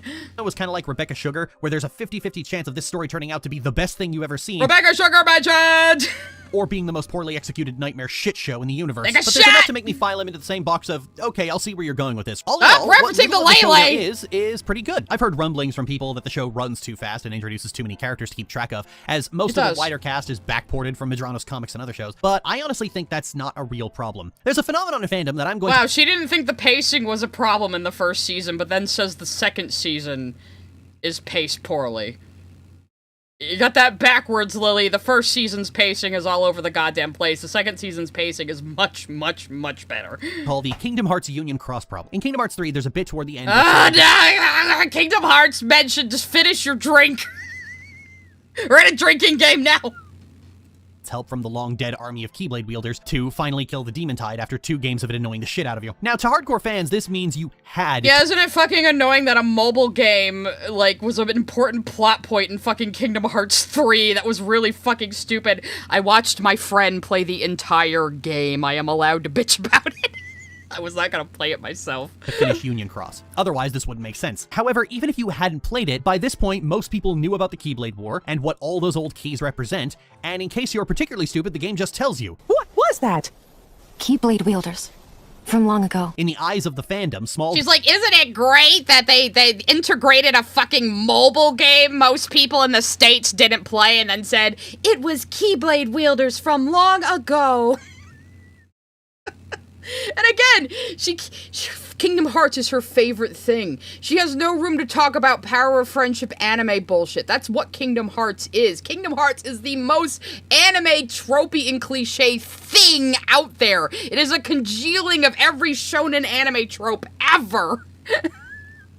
Details become massive, earth-shattering revelations that require intense record-keeping. This is part of the way fandom likes to act exclusive. So when a character from... Again, you want to talk about revelations that require, like fucking, you know, keeping track of the lore in, like, reams of books. That's also Kingdom Hearts. Kingdom Hearts is so unnecessarily convoluted. And you hate that in any other piece of media. Why do you like it there? I still will never understand this. Intense record keeping. This is part of the way fandom likes to act exclusive. So when a character from Hell of a Boss shows up, you need to know that character's entire deal, or their moment on screen won't make any sense. However... No, you don't. And what Hell of a Boss people showed up in Hazbin Hotel? None of them. They weren't even allowed to cross over the shows yet when she made this. So... Most people aren't stupid and can infer the necessary information from context alone, especially regarding characters whose roles are small and whose presence isn't significant. Most people will just disappear the characters that aren't at present important to the story into the memory hole until the story needs them again. And they won't need a refresher because that might be you, Lily, but most of us are keeping track of the ensemble in this musical. Aren't as bad as you think they are. It's that point where fandom and what they consider important brushes up against reality. If a character only appears for one scene, that character isn't important. If a character's main focus is their rivalry with a main character, we just accept that it'll come up later. This even extends to characters who are important. Watching some other videos on Hazbin Hotel, the amount of time we need to spend with a character is disproportionately small compared to the amount of time the hardcore fans seem to think is necessary. Valentino, for example, is seen in other Vivzy Pop work, and he's a real bastard, but the reasons why— Well, yeah, I mean, there are fan favorites who aren't going to be the focus, but that doesn't stop them from being a fan favorite that people make fan art of. I don't get why people like Lily get so hung up on what fandoms think. Who the fuck cares? What fandoms think has no goddamn impact on the text of the actual piece.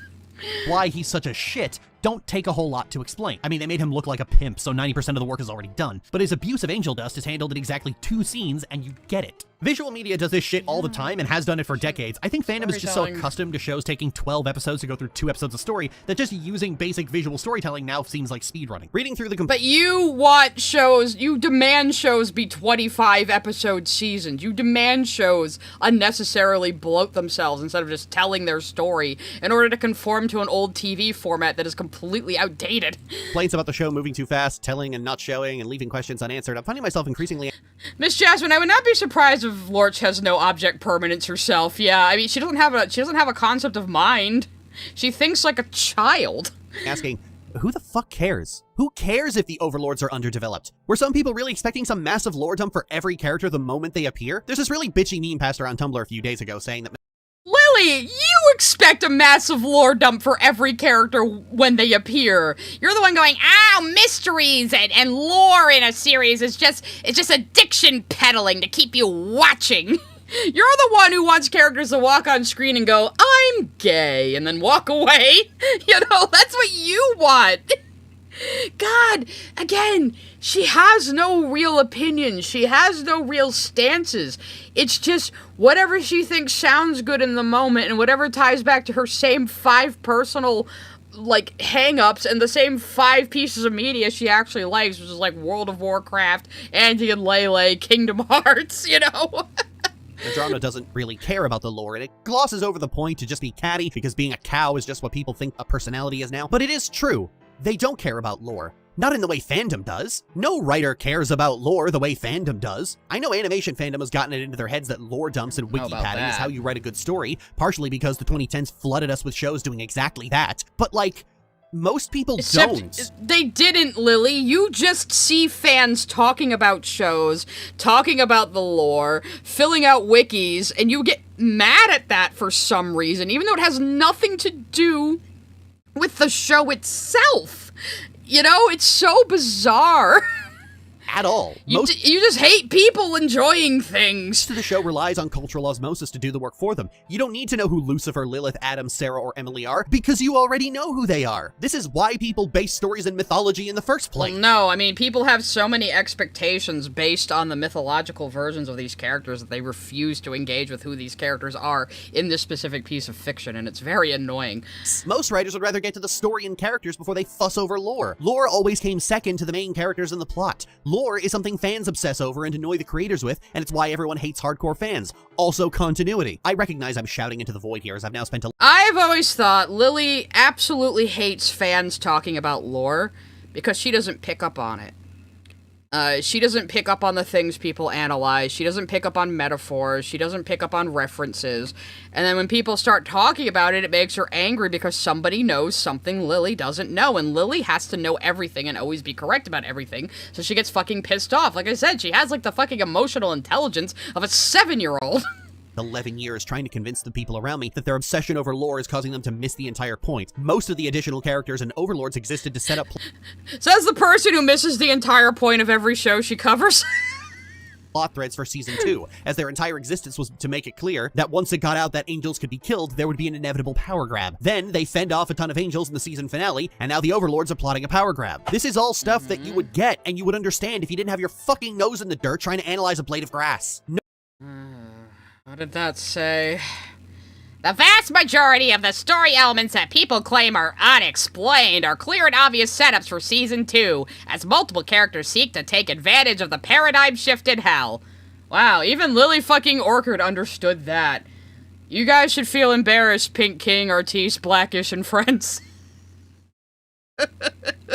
No writer worth their salt is going— I am the Lily Orchard Whisperer. I hate that I understand how Lily thinks now. I fucking loathe that I understand how Lily thinks. It makes her shit less funny. When it seemed like it was just this out-of-pocket random insanity, it was a lot funnier, but now I know where everything ties back to. I can see the Matrix, and it fucking sucks.